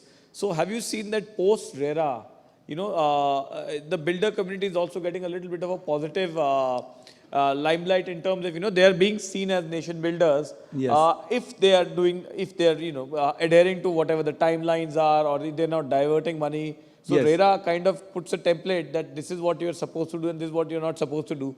So do you think that is also adding a bit of positivity in the real estate sector? I surely think that the real estate sector has gone through a lot of, transparency. There's a lot of, there's a lot of involvement of the courts And as you've seen in the Amrapali case or the JP case, I don't know if you or everyone over here is aware of those cases, where big companies had gone bust in the middle of their projects, and then the home buyers were left in the lurch. And in those cases, the court intervened and said that, that the funds that are earmarked for the project will then be utilized by a public sector undertaking and to complete the project. So these are mechanisms where even if some builder goes into financial troubles, the court is willing to intervene and devise a mechanism to rescue them. But as you said about builders being the, there is so much demand for housing, especially in North Delhi and the urban centers today, that builders play a huge role in terms of providing a service to the common person. Of course, the affordability is a different issue, but to be able to be providing that service in an environment that also gives them enough notice and enough knowledge so that they are also not, they are not disadvantaged. They also have to be kept in a position that there's not over-regulation. Now today, for instance, there is the Consumer Protection Act, there is the RERA, which are mutually exclusive remedies. So the Supreme Court also held that the RERA and the Consumer Protection Act are parallel in nature, and they can be both are available to a home buyer. In addition to this, there's the Insolvency Bankruptcy Code, where if a number of home buyers collect together, then they can initiate, because they've been involved in the IBC. There are civil claims, there are criminal issues. So you cannot expose a builder to so many fronts. And on top of that, he is answerable to the authority, which is the RERA authority under the Act. And the RERA authority is also a constant regulator to look at all these issues. So I think, yes, and the initiatives under, for instance, Section 32 says that you have to create a single point window. You must address the issues for the builders so that they also are not faced with multiple challenges and faced with an impossible task. So the builders need these cushions or support systems to be able to perform their duty in an easier manner. But you're a top lawyer of the country, and most of the laws concerning the real estate sector. But if you think from, for example, somebody in your family is buying a house, would you tell them that buy a house where you get the lock and key, it has been constructed, or would you still tell them that, okay, it's okay if you buy a house under construction? Because, somewhere there's a fear in the market and in the buyers that let's not buy an under construction property because you really don't know, even though there is a list of laws which are there. Do you think that? See, there is always the fear of the unknown, and I feel that before entering into any agreement with a builder, the buyer must do their own due diligence. They must understand the cash flows. They must understand the antecedents of the builder. They must see whether the builder is capable of handing over the apartment on the promised dates. And they must also look at the track record and of course check his registration, which is very important. Check whether he's registered with the authority. So I think once they take this decision, I don't think there's any impediment in investing in a project that is under construction, because you will always get a better deal as opposed to investing in a project which is ready to use, because there will be a much higher premium for such a project. And I also wanted to understand from you, there are among the many sob stories in the failure of real estate sector in certain projects, is that, the project fails, it may go to IBC or wherever, but the customer is supposed to pay his EMIs to the bank, because if he defaults, the bank is going to kind of, take over the property or kind of, will put a penalty and all. So what is the recourse for a customer in such cases? In such cases, I don't think the Act has addressed that as yet, and I think that will be, we'll leave that for the next amendment. But, I mean, one thing is to seek a moratorium on your loan repayment facility. And the other is to try and, push the builder to be able to pay those installments at a later date, because ultimately in performance-linked plans, the builder should only be charging you money in consonance with the grades of performance and how far the project is gone. So I think that it has to be a flexible rule. It can't be a straitjacket formula. But these situations are harsh on the home buyers. But I think the builder must accommodate in these situations, because the guillotine cannot fall on the consumer's head. Yeah, absolutely. if anybody has any questions from the floor, please, we would love to take that. Yeah, if we can have a mic out there. And please identify yourself, and we need questions, no comments, please. Yeah, hi. Satyendra Singh from Oriental Structure. You have to speak into the mic, please. Yeah, my name is Satyendra Singh and I am from Oriental Structure. Yesterday, Election Commission released the electoral bond data. Does it impact the current scenario of real estate, or because the mega structure company name comes as a bigger donor? Would you like to speak on that, or that's not related to this? I don't think, I mean, according to my view, there's no link between the sector, but I mean, politically, I can't say. No, I am not asking as a politically, I am asking as a consumer. Does it impact the real estate buyers, consumers? No, I don't think that is a direct bearing to the discussion today. So maybe you can take it off, once we are done with the conversation. Anybody else? Thank you. Yeah, the gentleman on the extreme right. Please ask specific to this discussion. Good afternoon. I'm Atul Jaggi.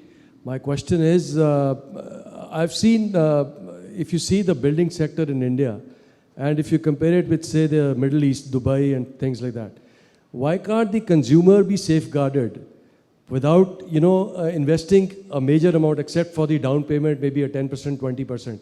And then the balance only is to be paid once you give the possession of the flat or the house, whatever you have been made. Why can't we come to that structure? And all the risks should be on the builder rather than on the consumer. Why can't we do that? No, that's a very pertinent question. I think, firstly, I think there are three parts to that answer. Firstly, there's a performance-linked plan. Normally, the stage of the project, on the basis of the progress, the consumers have to deposit their monies when they're satisfied that the milestones have reached. So that is one aspect. The other issue is that, are we a country that promotes the building sector by actually generating cash flows through home buyers' deposits, or are we a country where it has to be largely self-funded and it can be added and some contributions can be made by the home buyers? So that decision must be taken, because ultimately the builders would rely on the cash flows and from the monies that they collect from the home buyers, and that is the only way in which they can proceed with the project. As far as the safeguarding the home buyers is concerned, there is already a provision in the Act which says that any money collected for a particular project will not be diverted to any other project. So I think that fairly and adequately protects those funds for that project to be used only for the purposes of that project. So I think that sort of takes care of the larger issue. But I don't know the legal situation in Dubai, but I can surely say that the financial dynamics of each country are very different, and we are in India in a different demographic stage where we must look at incentivizing the builder industry more than looking at it from just a harsh consumer perspective. So it has to be a balanced approach. Absolutely, I think a balance is required. Okay, last question from the gentleman, and then we wrap it up. Well, I'm Commander Ahluwalia, retired Navy. My question to you is, you very correctly said that there's some project of one builder who did not complete it, and the RERA or the government intervened, and I think the NBCC or somebody completed it. Yes. Now, what happens? This was a residential project. Yes. Now, what happens to the commercial project?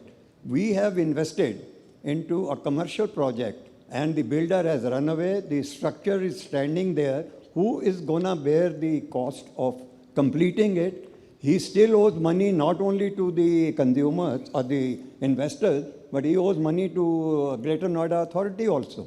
Under these cases, what steps? We can't go to what you call NCLT, because if we go to other court, they say, no, you go to NCLT. And to go to NCLT, we need to have a 10% strength of the total aggrieved people.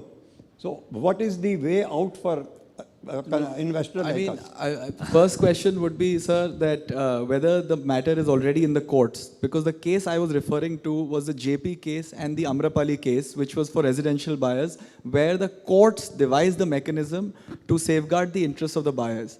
Now, if the matter is already in the courts, and if it's properly argued and properly pressed over there, then I'm sure that the courts will also look at the same concerns for the commercial investors, because the commercial investors are also ultimately consumers of a service. So they will also have their remedies. They can either go to the National Consumer NCDRC, where they can go against the builder. They can go in IBC. They can file a civil claim against the builder. But all of these remedies must be thought out properly and to be seen, and should be prosecuted in the manner in which, depending on the capabilities of the builder. So I don't know the stage of personally, but I think in your case, you would be best. I think the courts will be able to find a solution for you. There are so many courts available. Yes. We go to RERA, we go to NCLT, we go to the normal district court. Where do we go? Yes, so I think ideally one should go to the RERA, because they are registered under the RERA. And if there's no answer there, then you can also parallelly go to the consumer forum. Okay. So therefore you can avail both the remedies. We'll try that out. But the thing is that I'll wrap it up after this. But the whole situation is that, first of all, people are confused where to go, and more than that, all the legal options take a lot of time. You mentioned JP. Yes. JP is still a work in progress. Even though courts had intervened like 4 or 5 years back, yes, there is still no remedy on the ground. Those tall structures, they've taken so much of payment from the, yes, once you create the structure, you take the payment, full, almost 90% payment. Well, but JP, nowadays, they are starting to deliver a lot of the homes to people. So, on recent times, there has been progress. But these courts, the delays in courts are endemic. And I think that is something that is a larger delays in the judiciary question. But I mean, the real estate sector has been strongly strengthened with these regulatory measures. So I think in times to come, we can hope for a more streamlined process for everybody. No, I think what Avishkar said in the beginning, that buyers need to be, need to be cautious about where they're investing. Before they invest, they need to do their research.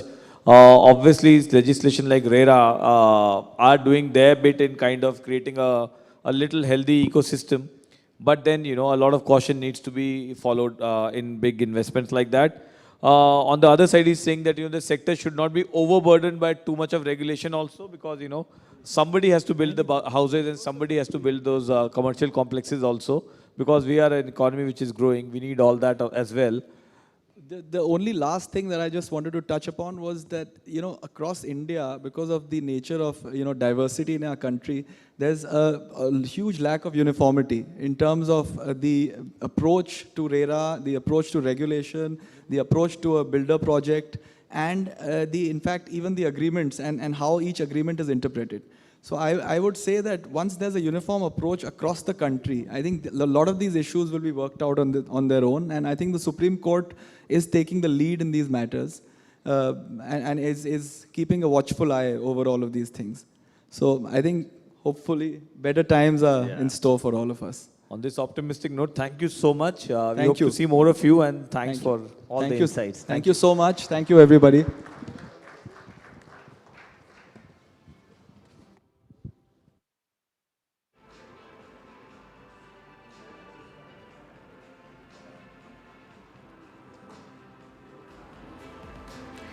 Thank you, Avishkar and Pankaj, for this very engaging and important conversation.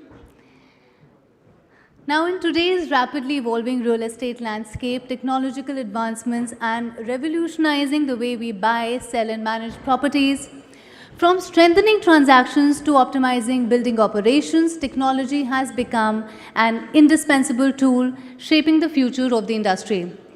In the following discussion, we'll explore key aspects of this technological transformation, like Proptech, digital platforms and online marketplaces, smart building technologies, blockchain, and real estate transactions.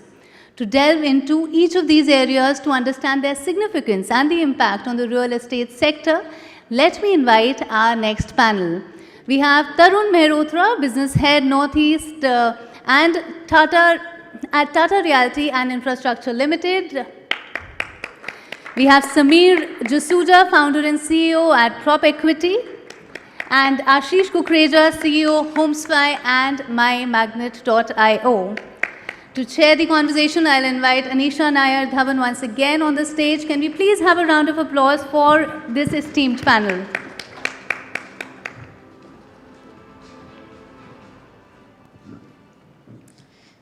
Thank you, and thank you, gentlemen, for joining us. I'm going to ask Sameer first because we have an old-time connection. And Sameer, Proptech has been in the business as a first-mover advantage and a pioneer. So, in your experience, how has Proptech and data analytics impacted real estate in our country so far? See, initially, till about 5 years ago, there was a lot of data capturing that was happening on the ground. AI had not come in, so even on the B2C side, we were very traditional, whether it was transactions, whether it was the classified websites. There's been a lot of advancement that has happened in every space in the Proptech area. A lot of new Proptech companies came about. They got a lot of funding.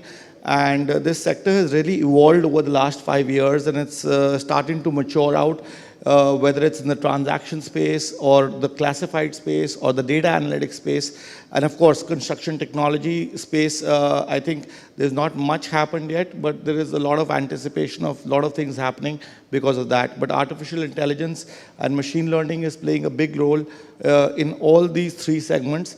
I don't think they can play much of a role on the construction side, but there is 3D printing and so forth that can help in the construction technology side, and maybe Tarun can answer that better on what's happening on the construction side. But yes, in the last 5 years, there has been a lot of growth on the Proptech side in all verticals. Right. Let me come to you, Tarun. Could you give me an example of the use of a new technology in any process or any solution that you provide where you've seen a sea change because of use of that technology? Hi, good evening, and thanks for having me here. So, there is a sea change, as Sameer mentioned, in technology that I've seen over the last 10 years. And fortunate to be in a place and in a company and a group where we really, really promote the use of technology and are pioneers in that. In fact, a lot of technological innovations which happen in the industry are thanks to because we pilot them. And enough and more has been said about the discovery and the sales part of it, because that was the first touch point which started. And back in the day, I think in 2014 or 15, was the first time that we did an Amazon shopping fest, a purely Amazon launch of a project. So that was back in the day. But there are enough companies, and with housing, etc. in the past, we've done a lot of large campaigns. But going forward, the way it's matured over the last 7 to 8 years, as I've seen, we use technology in all aspects of the business. And most importantly, where people don't get to see so much and talk about it so much is in the entire building life cycle, from acquisition to design to actually building it, and in the entire customer life cycle. And post that, when both of them converge, because both of them have a long, a building takes 3 to 4 years to, in some cases, 5 years for a project to have a gestation period, and a parallel journey of the customer which comes in. And post that, they converge into a property management system where they enjoy the property through and through. So we use technology extensively in all of that. And while 3D printing, etc., are a thing of the future, I mean, they are being experimented with across the world. But where we use it extensively as on date, and I review it almost every week on that, is BIM, the Building Intelligent Systems. So a BIM is a 3D model, an actual live model of a building. So at a design stage, we use a BIM modeling, so which actually gives you the exact to the paisa cost of every single component that will come in. And it's actually, and as you review it, each aspect of it, whether it's pouring of concrete, whether it's the flooring aspect, you can see the building getting developed in a 3D phase every single week. So with the cost also reflecting. absolutely, against the cost, against the budgeted cost, every portion. Where are we in percentage in terms of cost? Where are we in percentage in terms of actual work? तो फिर कोई जोर का झटका नहीं लगता suddenly. पहले से ही पता होता है. You can see it live. You can actually see it live. And then we obviously, all of these things are monitored on a daily basis with drone technology and with the live monitoring through cameras, etc. Parallelly, we take it to the customer as well. So we've implemented a software in the last couple of years where, like a bank, if you buy a property with us, like a bank, you will have your password, you can actually get into that account, you can see how much, when is the next demand due, what is the stage of the construction. So you operate that account. They also get to see the 3D model. It's a live CRM module completely on. So you don't have to call any call center and ask कि next demand कब आएगी, कहाँ पहुँचा है project. You can actually see the last pour, the last live shots of that. And you can see how much is your total cost. Suppose your cost is 1 crore. You've paid 15 lakhs. Next cost you estimated when, and where are we right now? So the entire journey from the building side, from the customer side, is being monitored through technology. I'm sure you have happy customers thanks to this, right? Yeah. Oh, customers are very happy. In any case, they expect the best transparency from a group like Tata. So and we are happy to provide this. This is great, a lot of transparency. Ashish, MyMagnet.io facilitates the broker community. Why should I go to MyMagnet if I'm looking for a property and not to a broker jo jaan pehchan se aaya hai, family friends have used?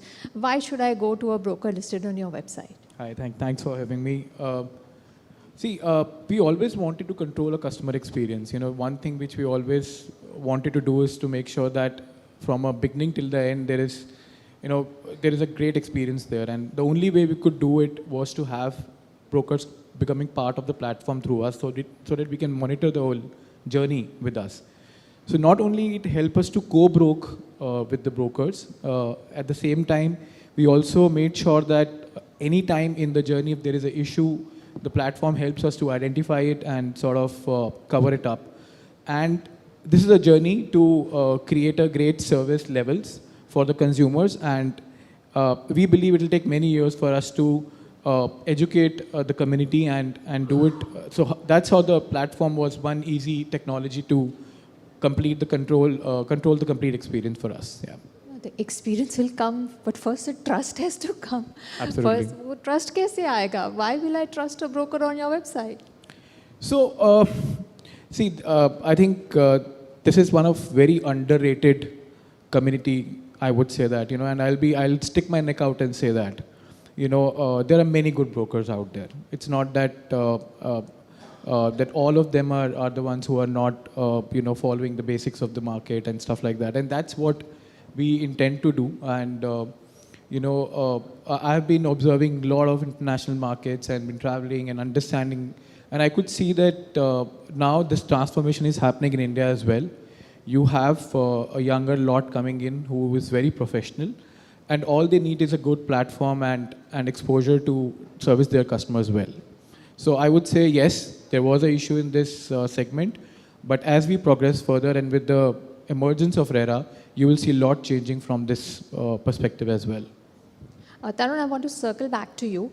You said the BIM platform helps you and satisfies the customer as far as transparency is also concerned. But, real estate is a huge investment for anyone. How do you bridge the gap between the need for touch, feel, human interaction versus something which is totally technologically feasible and you just see it and believe it? How do you balance both? So it's a tool which is rolled out and is obviously available, and there are a lot of tech-savvy people who are using it and feel, the very fact that you don't have to doctor anything, you don't have to ask anyone, you don't have to kind of depend on anyone. So, at the sales point level, I still see people, and that's when the earlier panel was discussing, I wanted to ask a question as to, when do you think we can do transactions on the net? We've actually gone to the fact in COVID, during COVID time, I've digitally given possessions to people. On the video, given possessions, signed off, they have taken the video copy, videographed, and sent to them as proof. And they've been sitting in the US because there were no visas, there were no travel, there was no international travel. They didn't want to kind of leave it. So that kind of gives them that comfort. And so many possessions were given during that time on the digital platform. So while people, the trust factor comes in, as you just said, that people trust what they see. Secondly, we are using law to as much back it up as possible. Indian law still doesn't let you digitally sign, which is very strange. You can't sign a digital contract for real estate, but you can for a bank.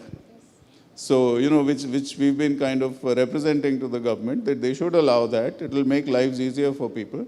And at least the trust factor doesn't come into play in our case, because people trust what we say and we show them what we say. And of course, in case a customer is still dissatisfied when he actually comes back, we will do whatever it needs to make him satisfied. That is, get in the physical person, take them to the site if they want. Exactly. If there is a 5% thing left in his satisfaction, we will always go out of our way to make sure that is done. Right. Sameer, how is data analytics changing the way developers are thinking and doing business? You've been doing this for so long. What is the power of data that developers can leverage? Can you give us an example? Before I answer this question, I just wanted to add to what Ashish said, as how is technology helping in the transaction side of the business. I think one thing that has happened is because of technology, and technology is not cheap. So the bigger brokers are being able to adopt a lot of technology, build CRMs and build very sophisticated systems. And this industry is, like other industries, is consolidating. And the bigger brokers are getting bigger, they're getting more market share, and they're getting the sub-brokers or the smaller brokers to work with them, pass on that technology, teach them that technology, so that they become more efficient in their whole cycle, whether it's dealing with the customers or whether it's recovering money from the developers. So all that change is happening thanks to technology, especially in the last 4-5 years, when a lot of Proptech companies have emerged and started to build these CRM systems and systems that aid big brokers, where they can invest and then get smaller brokers to tie up with them. On your question on adopting data and analytics by developers, we're seeing a very positive change.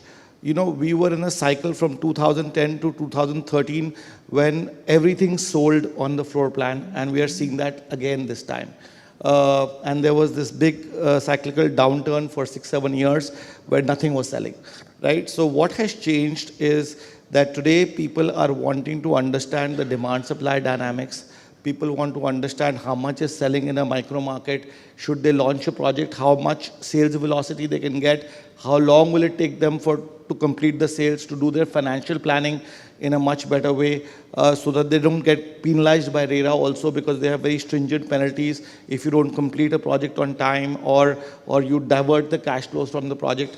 So adoption of data and analytics has seen a vast improvement by developers. But let me also tell you, since we're the largest in this space, there are 3,000 active developers in tier 1 cities, and only 100 or 150 are using that data and analytics.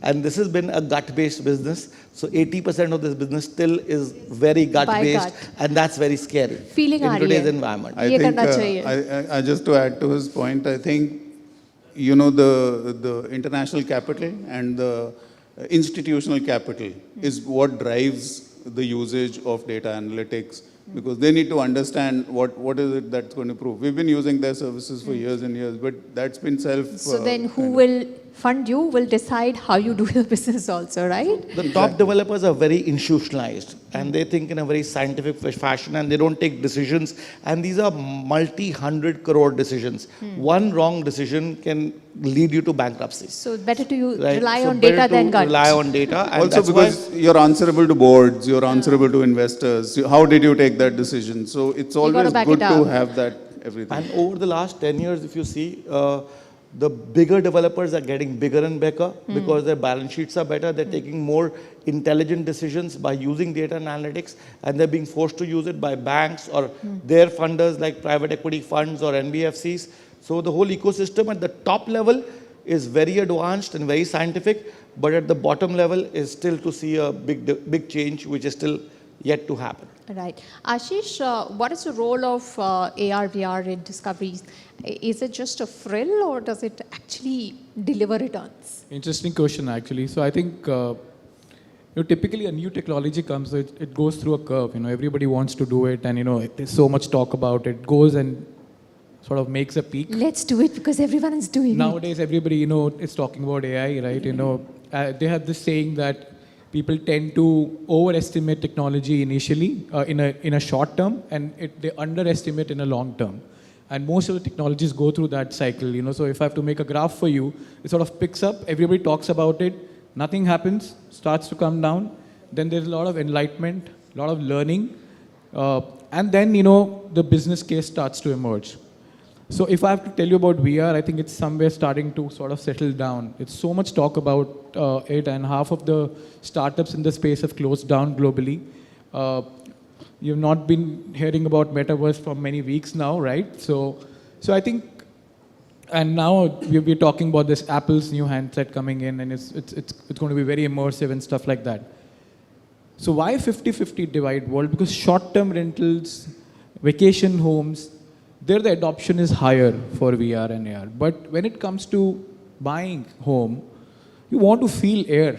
Forget about AR and VR. You want to when I was buying my first apartment, I used to just go and stand there for weeks to just see मेरा को यहाँ से view कैसा आएगा, वहाँ से कैसा आएगा. कुछ था तब, कुछ नहीं था, आपके मन में था ये सब. What you so, were saying. Sorry, say that? When you went and you were standing, you were just imagining, right? There was nothing in front of I was, I could see the apartment coming up, and I would यहाँ से view कैसा होगा. So the whole thing is that you just, when you're buying home, it's experience. It's like you can't marry on VR and AR, right? You want to be next to your pipe. Touch and feel is important. So my last question to you. The Andhra Pradesh government has come up with this Bhumi project where they're using blockchain to digitize land records and ownership details. What use cases can we see of blockchain in the real estate sector beyond this? The Indian real estate transaction environment, like Tarun was also saying, that you have to physically sign, and there are a lot of frauds, and there are millions of transactions that happen every day across the country because everybody needs to live in a property, everybody needs to rent a property.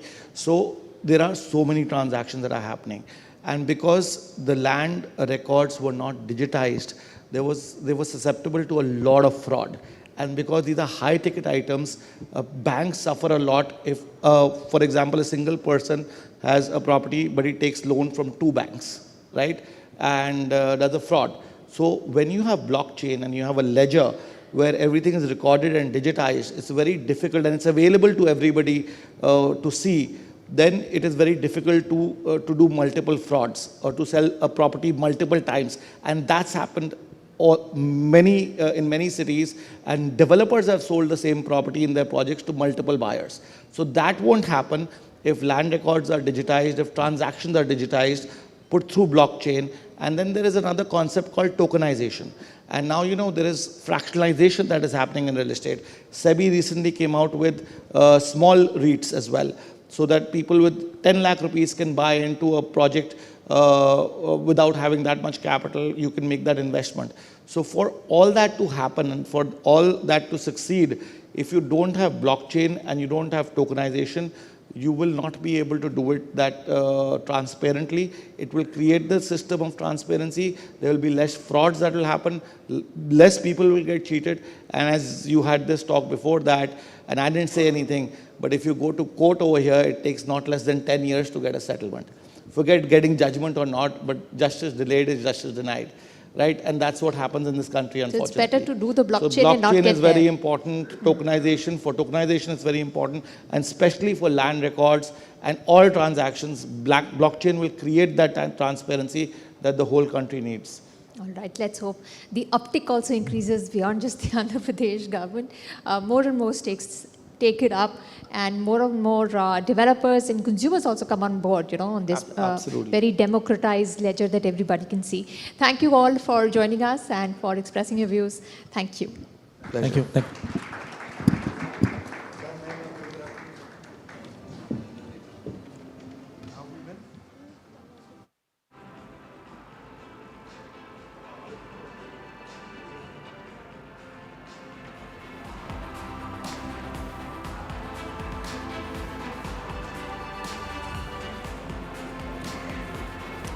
Thank you once again. A fantastic conversation, super insightful.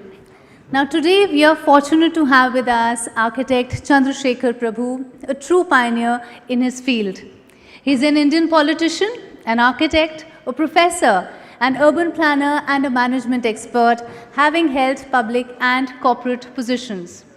Through his work, he has demonstrated a profound understanding of the interconnectedness of our built environment and its impact on our lives. As we gather here today for this fireside chat, let us delve into the mind of a visionary thinker whose ideas transcend the present and pave the way for a brighter tomorrow. Please join me in welcoming architect Chandrasekhar Prabhu to the stage for a fireside chat called Blueprints of Tomorrow. To chair this conversation, I invite Anisha Nair Dhawan.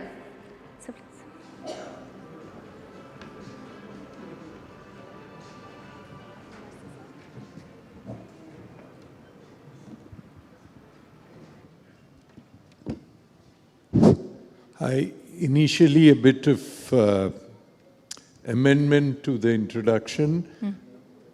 Last 20 years I have no connection whatsoever with politics, so I don't like to be called a politician. Incidentally, I've worked with top builders companies in Bombay in the past 20 years and have totally severed my connections with political activity of any nature. आचार संहिता आ जाएगा, हम politics के बारे में बात नहीं करेंगे. We'll talk only of real estate, urban planning and development. You've been in this field for so long, sir. How are you viewing the kind of urban planning and development that is taking place, especially in a city like Mumbai? Now, I've gone there half a dozen times over the last year. हाँ, सब कुछ खुदा हुआ है. वो metro rail ऊपर पिछले 5 साल से बस वही खंभा चल रहा है. ये, how is urban development coming up as a reactionary thing to, the needs of people? No, first of all, I was really not aware of this format where I am prepared with certain amount of presentation on what I intend to, what I presented before the Niti Aayog as a documentation for future, which is entitled Housing for All. I believe that housing for all can come only if it is made affordable. And affordability of housing means by international standards or by any standards, 5 to 6 years annual income. If your house is within 5 to 6 years annual income, then it becomes affordable. If it is affordable, then housing for all is possible. Otherwise, it's not possible. So much of the talk of housing for all, I strongly believe that it is possible, but I believe that policies should be changed drastically to make it possible.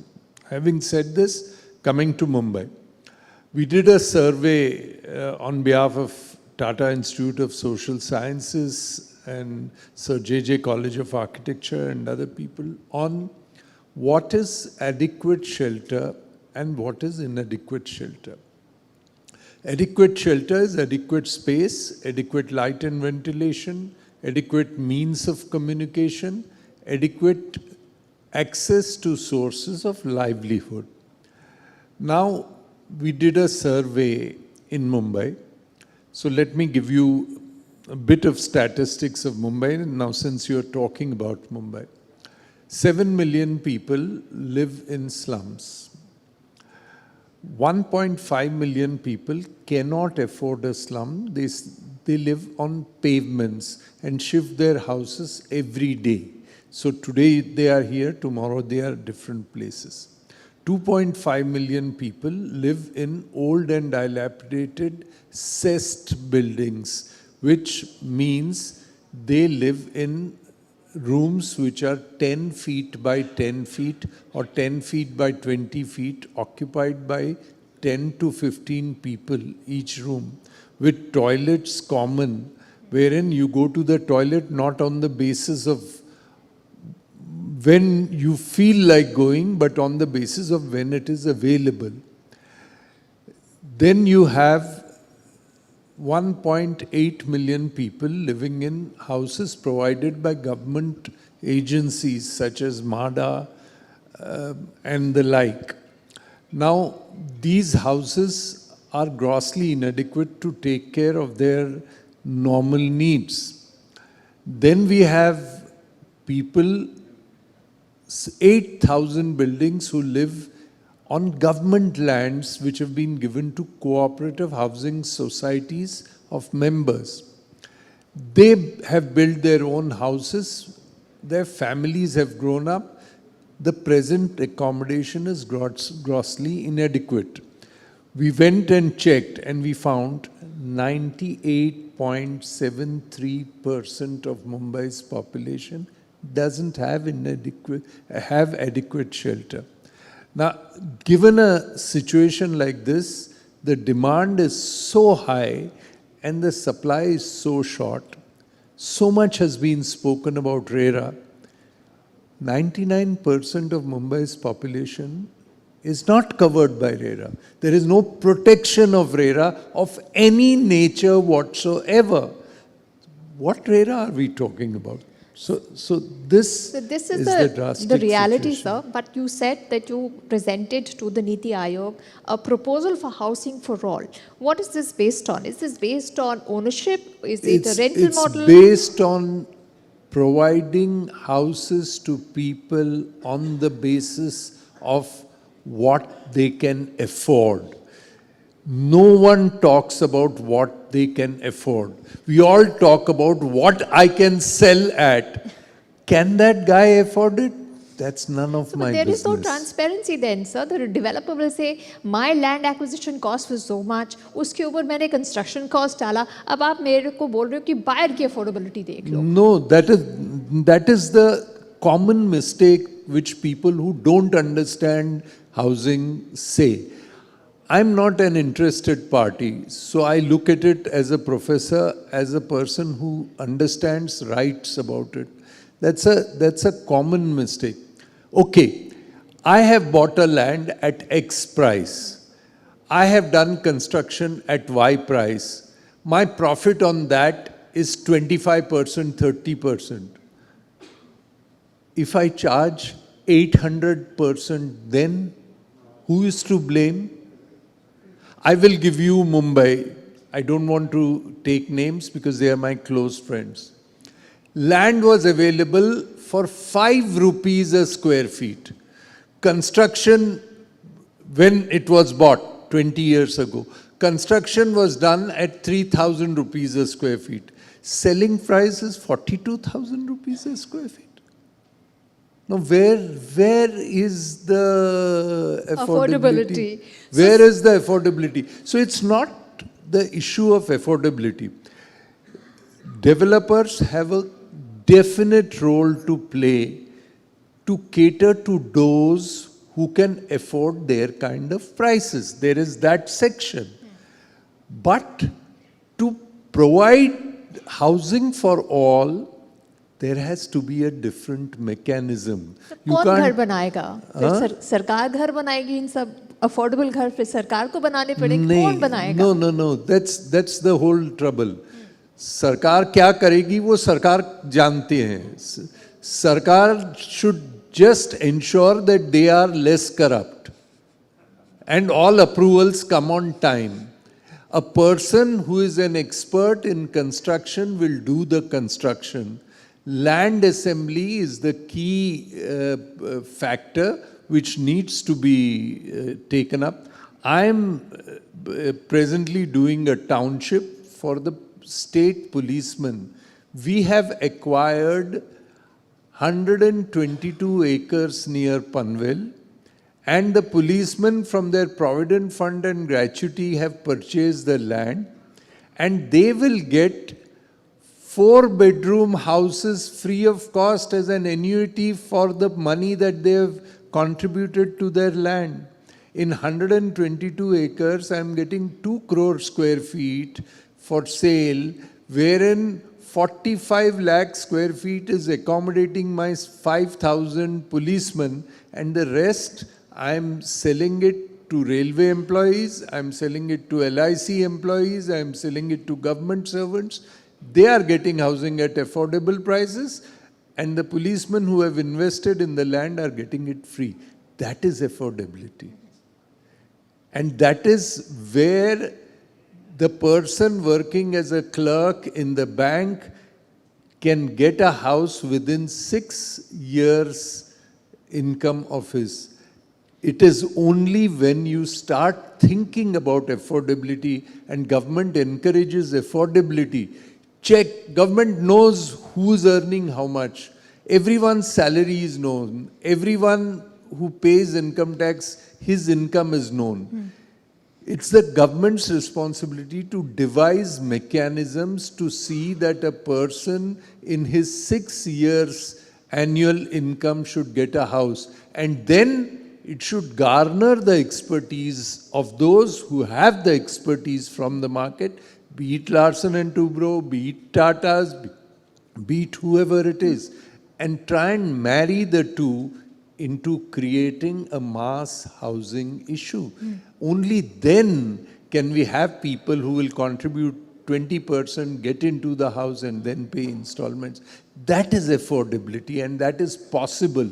Every single person living in the country who has certain amount of income can get a house as per his affordability. Any young person who has got a job with a software company and is earning ₹1 lakh, is earning 12 lakhs of rupees a year, that is 60 lakhs of rupees in 5 years, his house should be at 60 lakhs. How to provide him that house should be the responsibility of the government. Government is not going to be in construction, but government has to lay down a framework by which it should be ensured that every person as a right, housing should be treated as a right for any individual who has the income and according to his affordability. That's what is required. How much is the developer making in this project? And in all the projects, those involved in construction are making about 20%, which is a decent amount. And you think... And no bribes are being paid to the babus. Okay. But do you think this model is one that can be replicated at scale across the country? Will as many developers come in? Yes, I'm doing 2 such models in Chennai. I'm trying one near Calcutta. So we are going to different places where we have people's initiatives. We have seen initiatives wherein someone is catering to me in a 5-star hotel and giving me the same tea which I can make at home for 10 rupees for 200 rupees. I want that tea to come to me. I don't mind a 10 rupee tea to be bought by me for 20 rupees. I don't grudge the person making the construction getting 20-25% profit. All right. So the government has its affordable housing scheme, and it is incentivizing developers to make affordable housing and sell it. You hit the nail on the head. It incentivizes developers. There is no buyer's affordability. Is there any word of affordability in any one of these schemes? No, there is the word, but there is no word. No one is bothered about who is affording it. Government says, you build, I give you FSI, you build, you sell. Who's going to get the buyer if he is not going to afford at the prices that I live? So what you need to do is identify the buyer first, say what is his income, find out what his affordability is, then work out a scheme and say, these are the buyers, this is their affordability, you are entitled to a good profit, you make your profit, give them at this, and we will see that funding is made available to them. You are writing off... Who is making funding available to them? The government? The government. Okay. You are... The corporate sector gets funding which gets written off because they don't pay. Why can't the poor and the middle class get funding for their houses and making their house affordable? How much have the banks written off for the corporate sectors?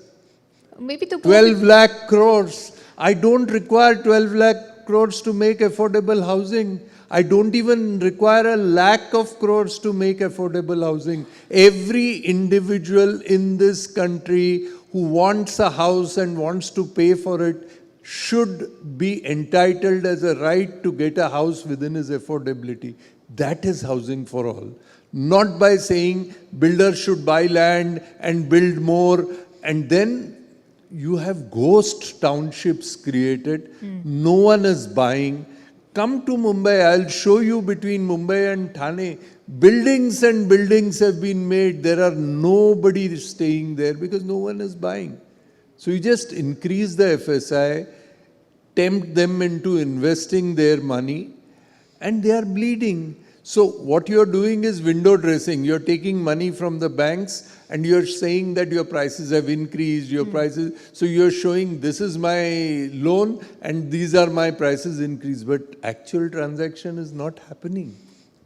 Right, but the data for last year is showing that housing sales are up, 33% in They different categories. They are only in areas where people like I can afford to buy and stay. In Worli, the prices have gone in the best areas of Mumbai from 80,000 rupees a square feet to 1,50,000 rupees a square feet. And that is what shows your graph. Sir, Because we're talking of volumes. We're not talking of realization, sir. We're talking volumes have also jumped. Yeah. What volumes have happened? Investors investing is the volume. Come with me to Navi Mumbai and come in the night and see how many lights are on in the night. There are no lights. People don't stay there. They just buy because they feel at some stage it will increase. That is not what your aim is. Housing for all is a place for a person to live, not to sleep at home कि मैंने भी यहाँ पे एक घर किया है, कभी इसका दाम बढ़ेगा तो बेचूंगा. That is what is happening. This is an artificial market which we are creating. The Niti Aayog, I argued with them over a period of years and now they are understanding. I said, show me the beneficiary who will come and tell me. You only give me the numbers, these many houses have been built. Show me how he can afford it. That, the affordability factor, nobody grudges profits to be made by the people who enable it. But the model is wrong. It needs to be changed. It needs to be amended to suit the user and the buyer. User. This is not amended to suit the user. This is neither amended to suit the developer. It is just someone who's just saying ki kar do, zameen lo, banao, itne ban gaye, bas announcement. That's not how housing for all is made.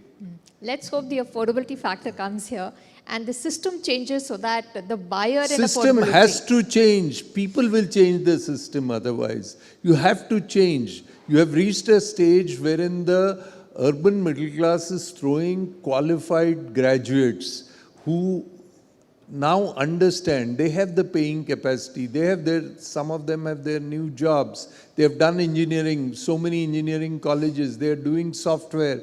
They are sitting here and working in companies based out of US, based out of UK, based out of Australia. They're उनकी getting तो paid. Affordability बढ़ गई ना sir फिर हाँ? उनकी तो affordability बढ़ गई ना फिर तो उनको भी उनकी अफोर्डेबिलिटी के मुताबिक घर नहीं मिलता. That is the problem.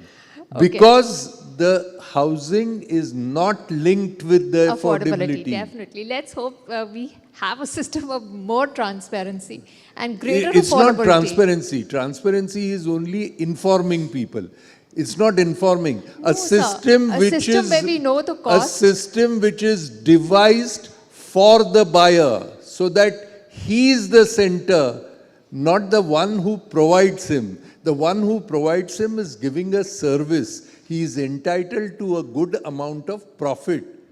But the scheme should be for the one who buys. Let's hope that comes about soon enough, sir. Only then will we find housing for all. Otherwise, every year we will talk about housing for all. It will never happen. So just talking in seminars is great.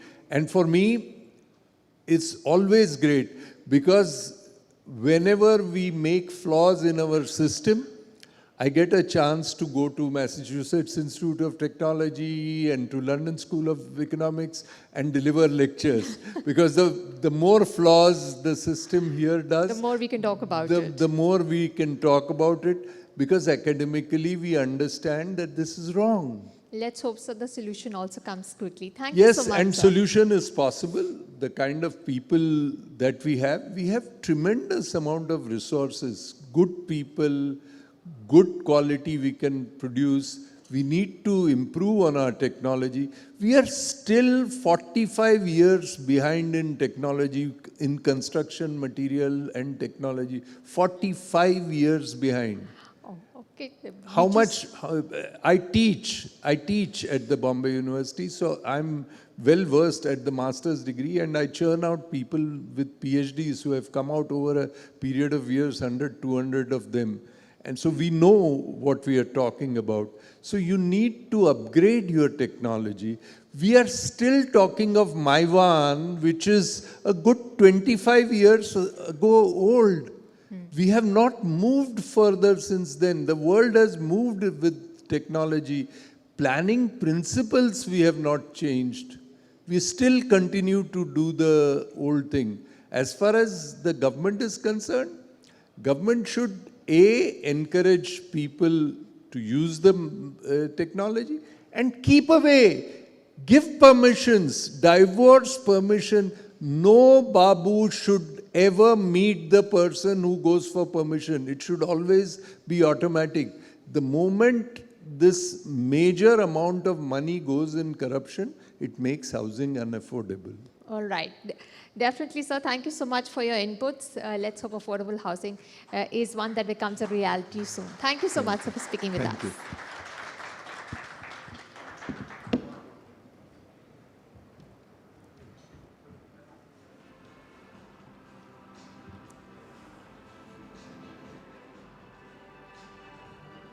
Thank you so much, sir. You brought up some very pertinent questions and left us with a lot of food for thought as far as affordable housing goes.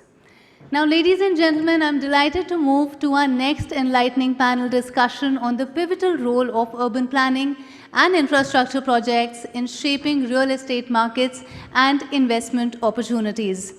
Our esteemed panelists will delve into various facets of this topic, including the implications of smart cities, mission, resilience, and disaster management strategies, and the significance of mixed-use development and place-making initiatives. Now, without much ado, let me invite Professor Saswat Bandopadhyay, Project Director, Center of Urban Planning and Policy, CEPT Research and Development Foundation and Professor, CEPT University. Gurjot Bhatia, Managing Director and Head Project Management Advisory, Asia Pacific, CBRE, and Moderator Anisha Nayar Dhawan. Ladies and gentlemen, please put your hands together for this panel.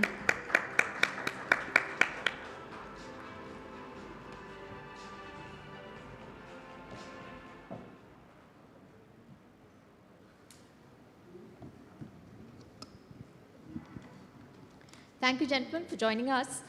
Professor Shashwat, let me start with you. We've heard a lot about affordability, about technology, and we can always discuss what has happened so far, but what needs to happen from here on? When it comes to urban planning, should sustainability be the center of it all now? Because there is a resource crunch which is coming in. Are we planning like that? Yeah, good evening, and thank you very much for having me here. And also coming from Ahmedabad, where we have been doing some bit of urban planning, both in the academia and practice. See, traditionally, our response to urban development and urbanization has been very, very lukewarm. I'm also wearing a cap at the National High-Level Committee on Urban Planning, where we just completed review. In 2011 census, we had close to about 7,900 towns, which as now we are expecting to grow around 8,500 plus. And we realized that majority of those towns don't have a plan. Okay, very handful of 100 where the plans are done and they're regularly revised. And as a result, what has happened is the growth has already happened, and much of this happening, not only when urbanization happened, two things happen. The core area gets densified, also partly decayed, and if there is no guiding framework, it starts spilling over to the peripheral areas. And peripheral areas are significantly problematic. For example, what we are seeing in Bangalore, in Chennai or Kolkata, because these are the areas where we see our drainage network, our good groundwater recharge areas and agriculture or forest cover. And we just finished a mapping of some of the Indian cities. For example, in Ahmedabad, through some of the geospatial technology, we're seeing Ahmedabad every year is expanding close to about 11 square kilometer. And this could be much higher in cities like Pune, for example, Delhi. So these are the kind of challenges which are posing. One is that you are expanding, and also your travel needs, your energy needs multiplied. So there is a requirement today to look at those, actually get rid of those way of we have looked at our cities and urban planning.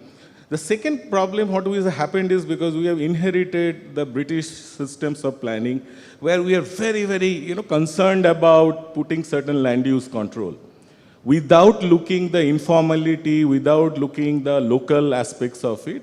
So I think when we look at the future of Indian cities, because we must also understand economically we are also progressing. We are becoming more prosperous, and also our economic vision. So we actually have to come out of our age-old mindset to look at urban planning, urban development in new lenses. And as you rightly pointed out in earlier conversation, that we are at the forefront of climate risk. We are the city, we are the country, we are also facing large amount of heat and flood risk. And we are also country also with a large amount of urban poor. So we need to actually redefine the language, the way we are looking at the cities. Gurjot, what's going wrong? We have data, we have technology. Why is modeling not working? And is the answer to what Professor Shashwat was saying, you had a core area development plan and then, it's all bursting at the seams, the peripheral area is being, encroached upon, you don't have your recharge facilities. Then is the answer to reduce urban sprawl, have vertical developments? That will still, even vertical developments will consume resources, right? Are they there? How do we plan it better? How do we be futuristic about urban planning? Yeah, I think being futuristic is the answer. And earlier, Samir was there. He spoke a lot about, why data is important, why the analytics is important. But when we all were growing up and we were in school and college and we were looking at flowcharts, there's an important arrow that goes from the bottom to the top of the flowchart, which says, once you're done with the whole thing, decision making, you get to the lessons learned, you get to the outcome, and you feed that back into the top, where the problem started from. So I think modeling, as it's a big subject. In the given time, you can't do justice to it. I'll just be very broad. Is that what we are using in terms of, the way we are defining future in terms of time, if you're talking of 5 years, 10 years, I think that's where we're getting it wrong in the present context. We can go back, I studied urban planning almost 30 years ago. We still used to say the same thing. We're not planning for future. But what is the timeline of future we're talking about today? Last 3 to 4, I'll give you 2 examples. Last 3-4 years, we have seen an uptick in the adoption of electric vehicles. Now, and we all know that it's only going to grow. I was talking to some folks who I know who work in the automobile industry. They say every automobile manufacturer in the world is going to pivot towards more EV and hydrogen. Right. So are we thinking about, and this is not going to happen in the next 5 to 10 years. This is right here, right now. It has to happen in the next 6 months. I'm sure grid capacity is coming up and all that is coming all up. of those things. But what I'm saying is, are we modeling it back into the urban planning system? And are we getting that infrastructure ready in the time frame that that model requires it to be done?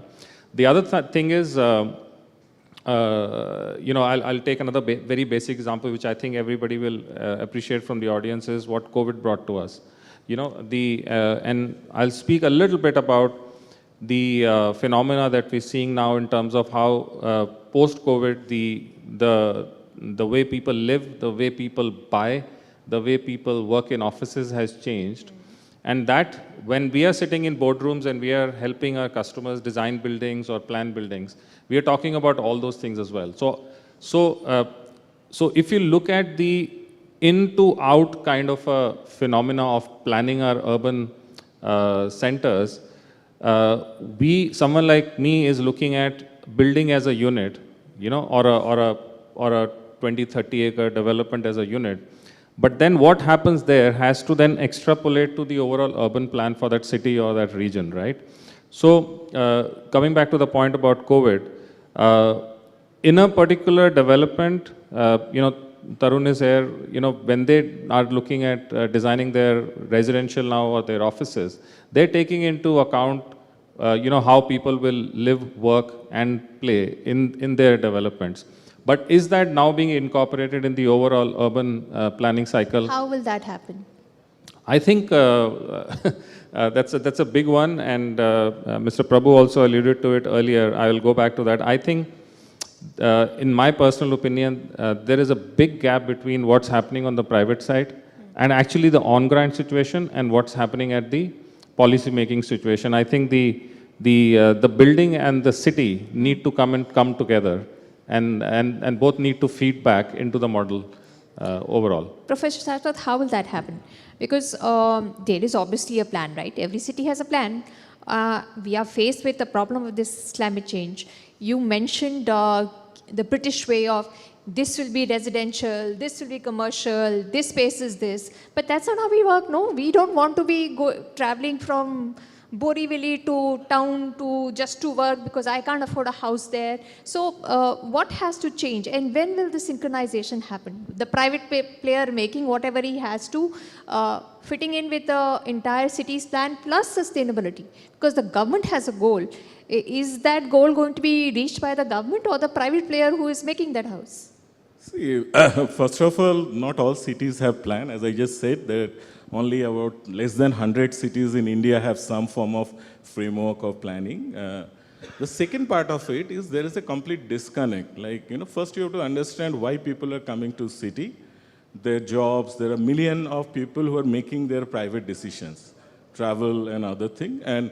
And part of it is quite informal in our cities. And when you are trying to make under a formal framework, and trying to allocate certain amount of, this would be residential, this would be commercial.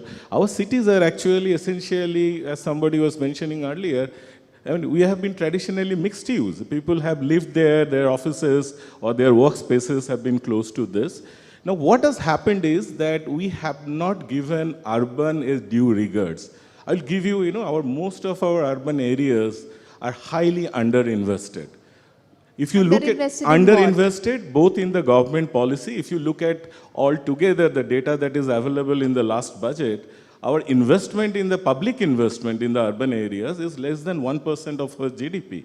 If you actually, our aspirations, if you want to really make it like a Europe or any other cities that we are actually looking at it, most of the global benchmark, they spend close to about 4 to 5% of the GDPs are given to the city government. But we expect urbanization to be up So like that's, 30%. and that's the paradox I have to say. You know, most of our literature, we say 2/3 of our future economy will come from the urban area, and present outlook our investment is less than 1%.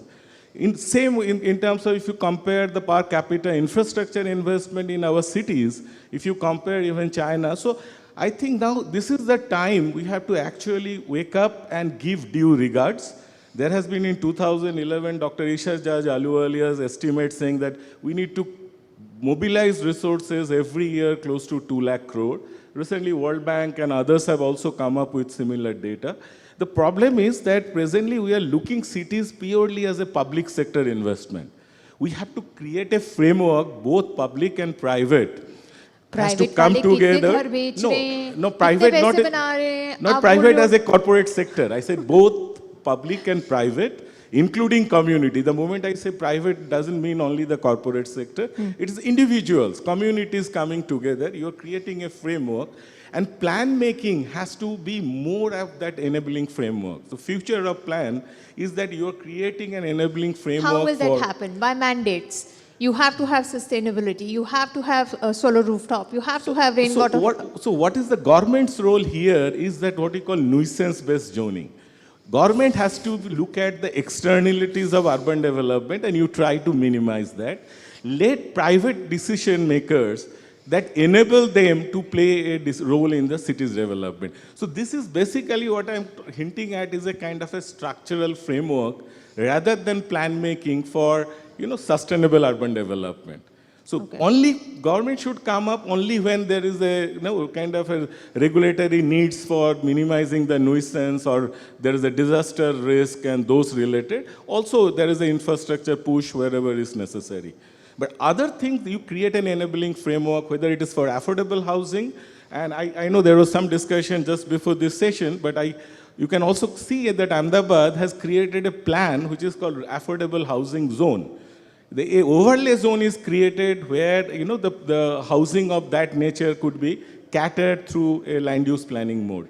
So those are the instruments of future that we need to actually embark upon. Right.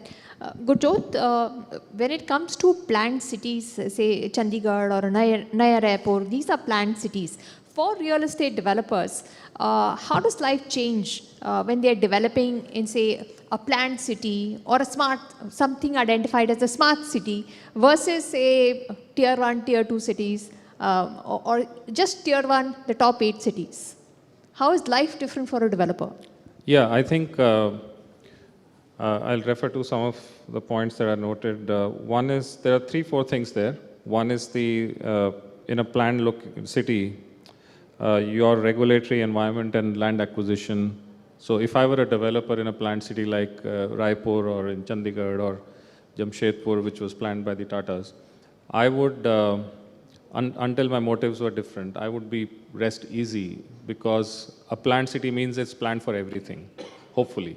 Both in terms of how you acquire land, how do you land use the land, and then what happens thereon. So, they benefit more from a, structured regulatory environment. If I take a very quick example also of what's happened in some commercial developments like in Hyderabad in the Gachibowli area, our customers, corporate customers who went there, loved that place because the government provided a single window clearance for all regulatory approvals as long as you go to Mihan in Nagpur, which was developed by the government, single window clearance again. So from a regulatory perspective, from a land acquisition perspective, the government has already done it. They've fenced it out. You go and just do your thing which you are best at, which is develop that land. Second thing is you can control the phasing of the development because it's been planned. And you can then also control the marketing of it and the pricing of it.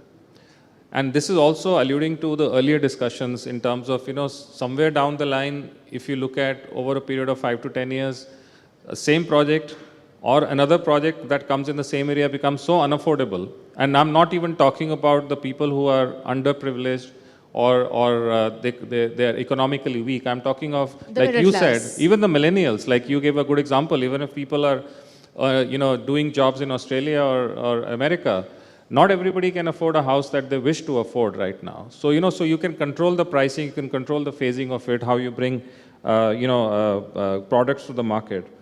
Again, you said earlier about infrastructure. I think it's not just the infrastructure which is in the plans, it's also the quality of infrastructure. When this city was built, the concept that it was built on was walk to work. Can anybody in the audience Walk say? to work in Delhi? In Gurgaon. Gurgaon. Can you walk to work? Not when it rains.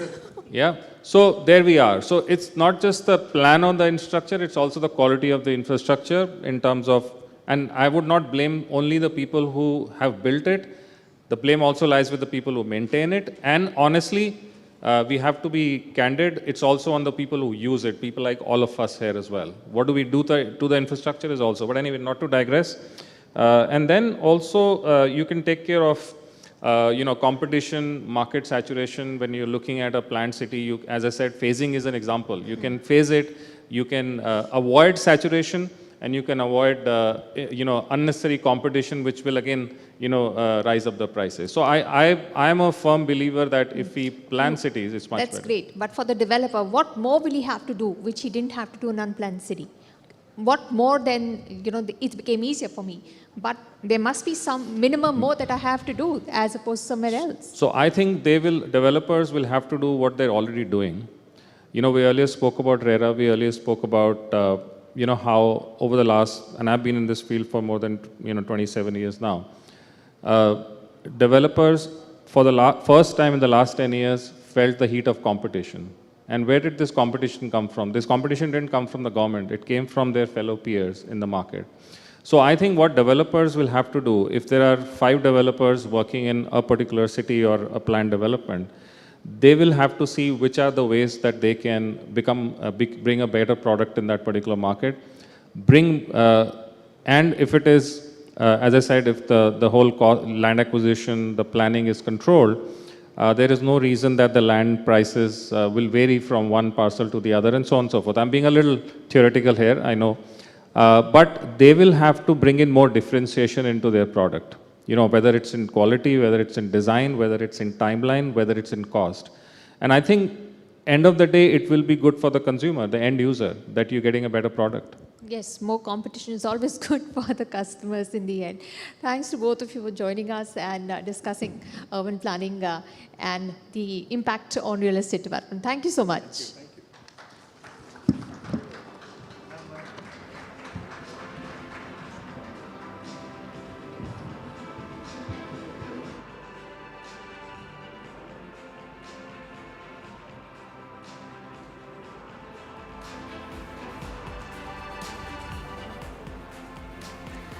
Thank you so much.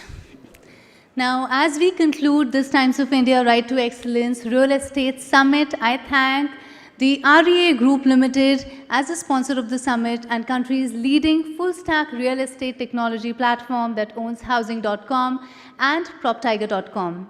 I, Divya Sharma, extend my heartfelt appreciation to all the participants for their invaluable contributions to the enriching discussions.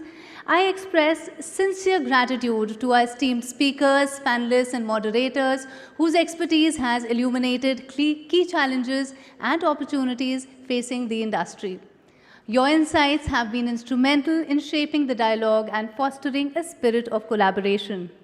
I also extend thanks to our sponsors and partners for their unwavering support, which has been essential in creating a dynamic and impactful event. As we depart, let us carry forward the knowledge gained, connections made, and inspiration sparked to continue the driving progress and innovation in the real estate sector. I'm confident that together we will continue to shape the future of the real estate industry for the better. On this note, I, Divya, on behalf of TOI, thank you all once again. Wish you all a lovely evening and safe travels.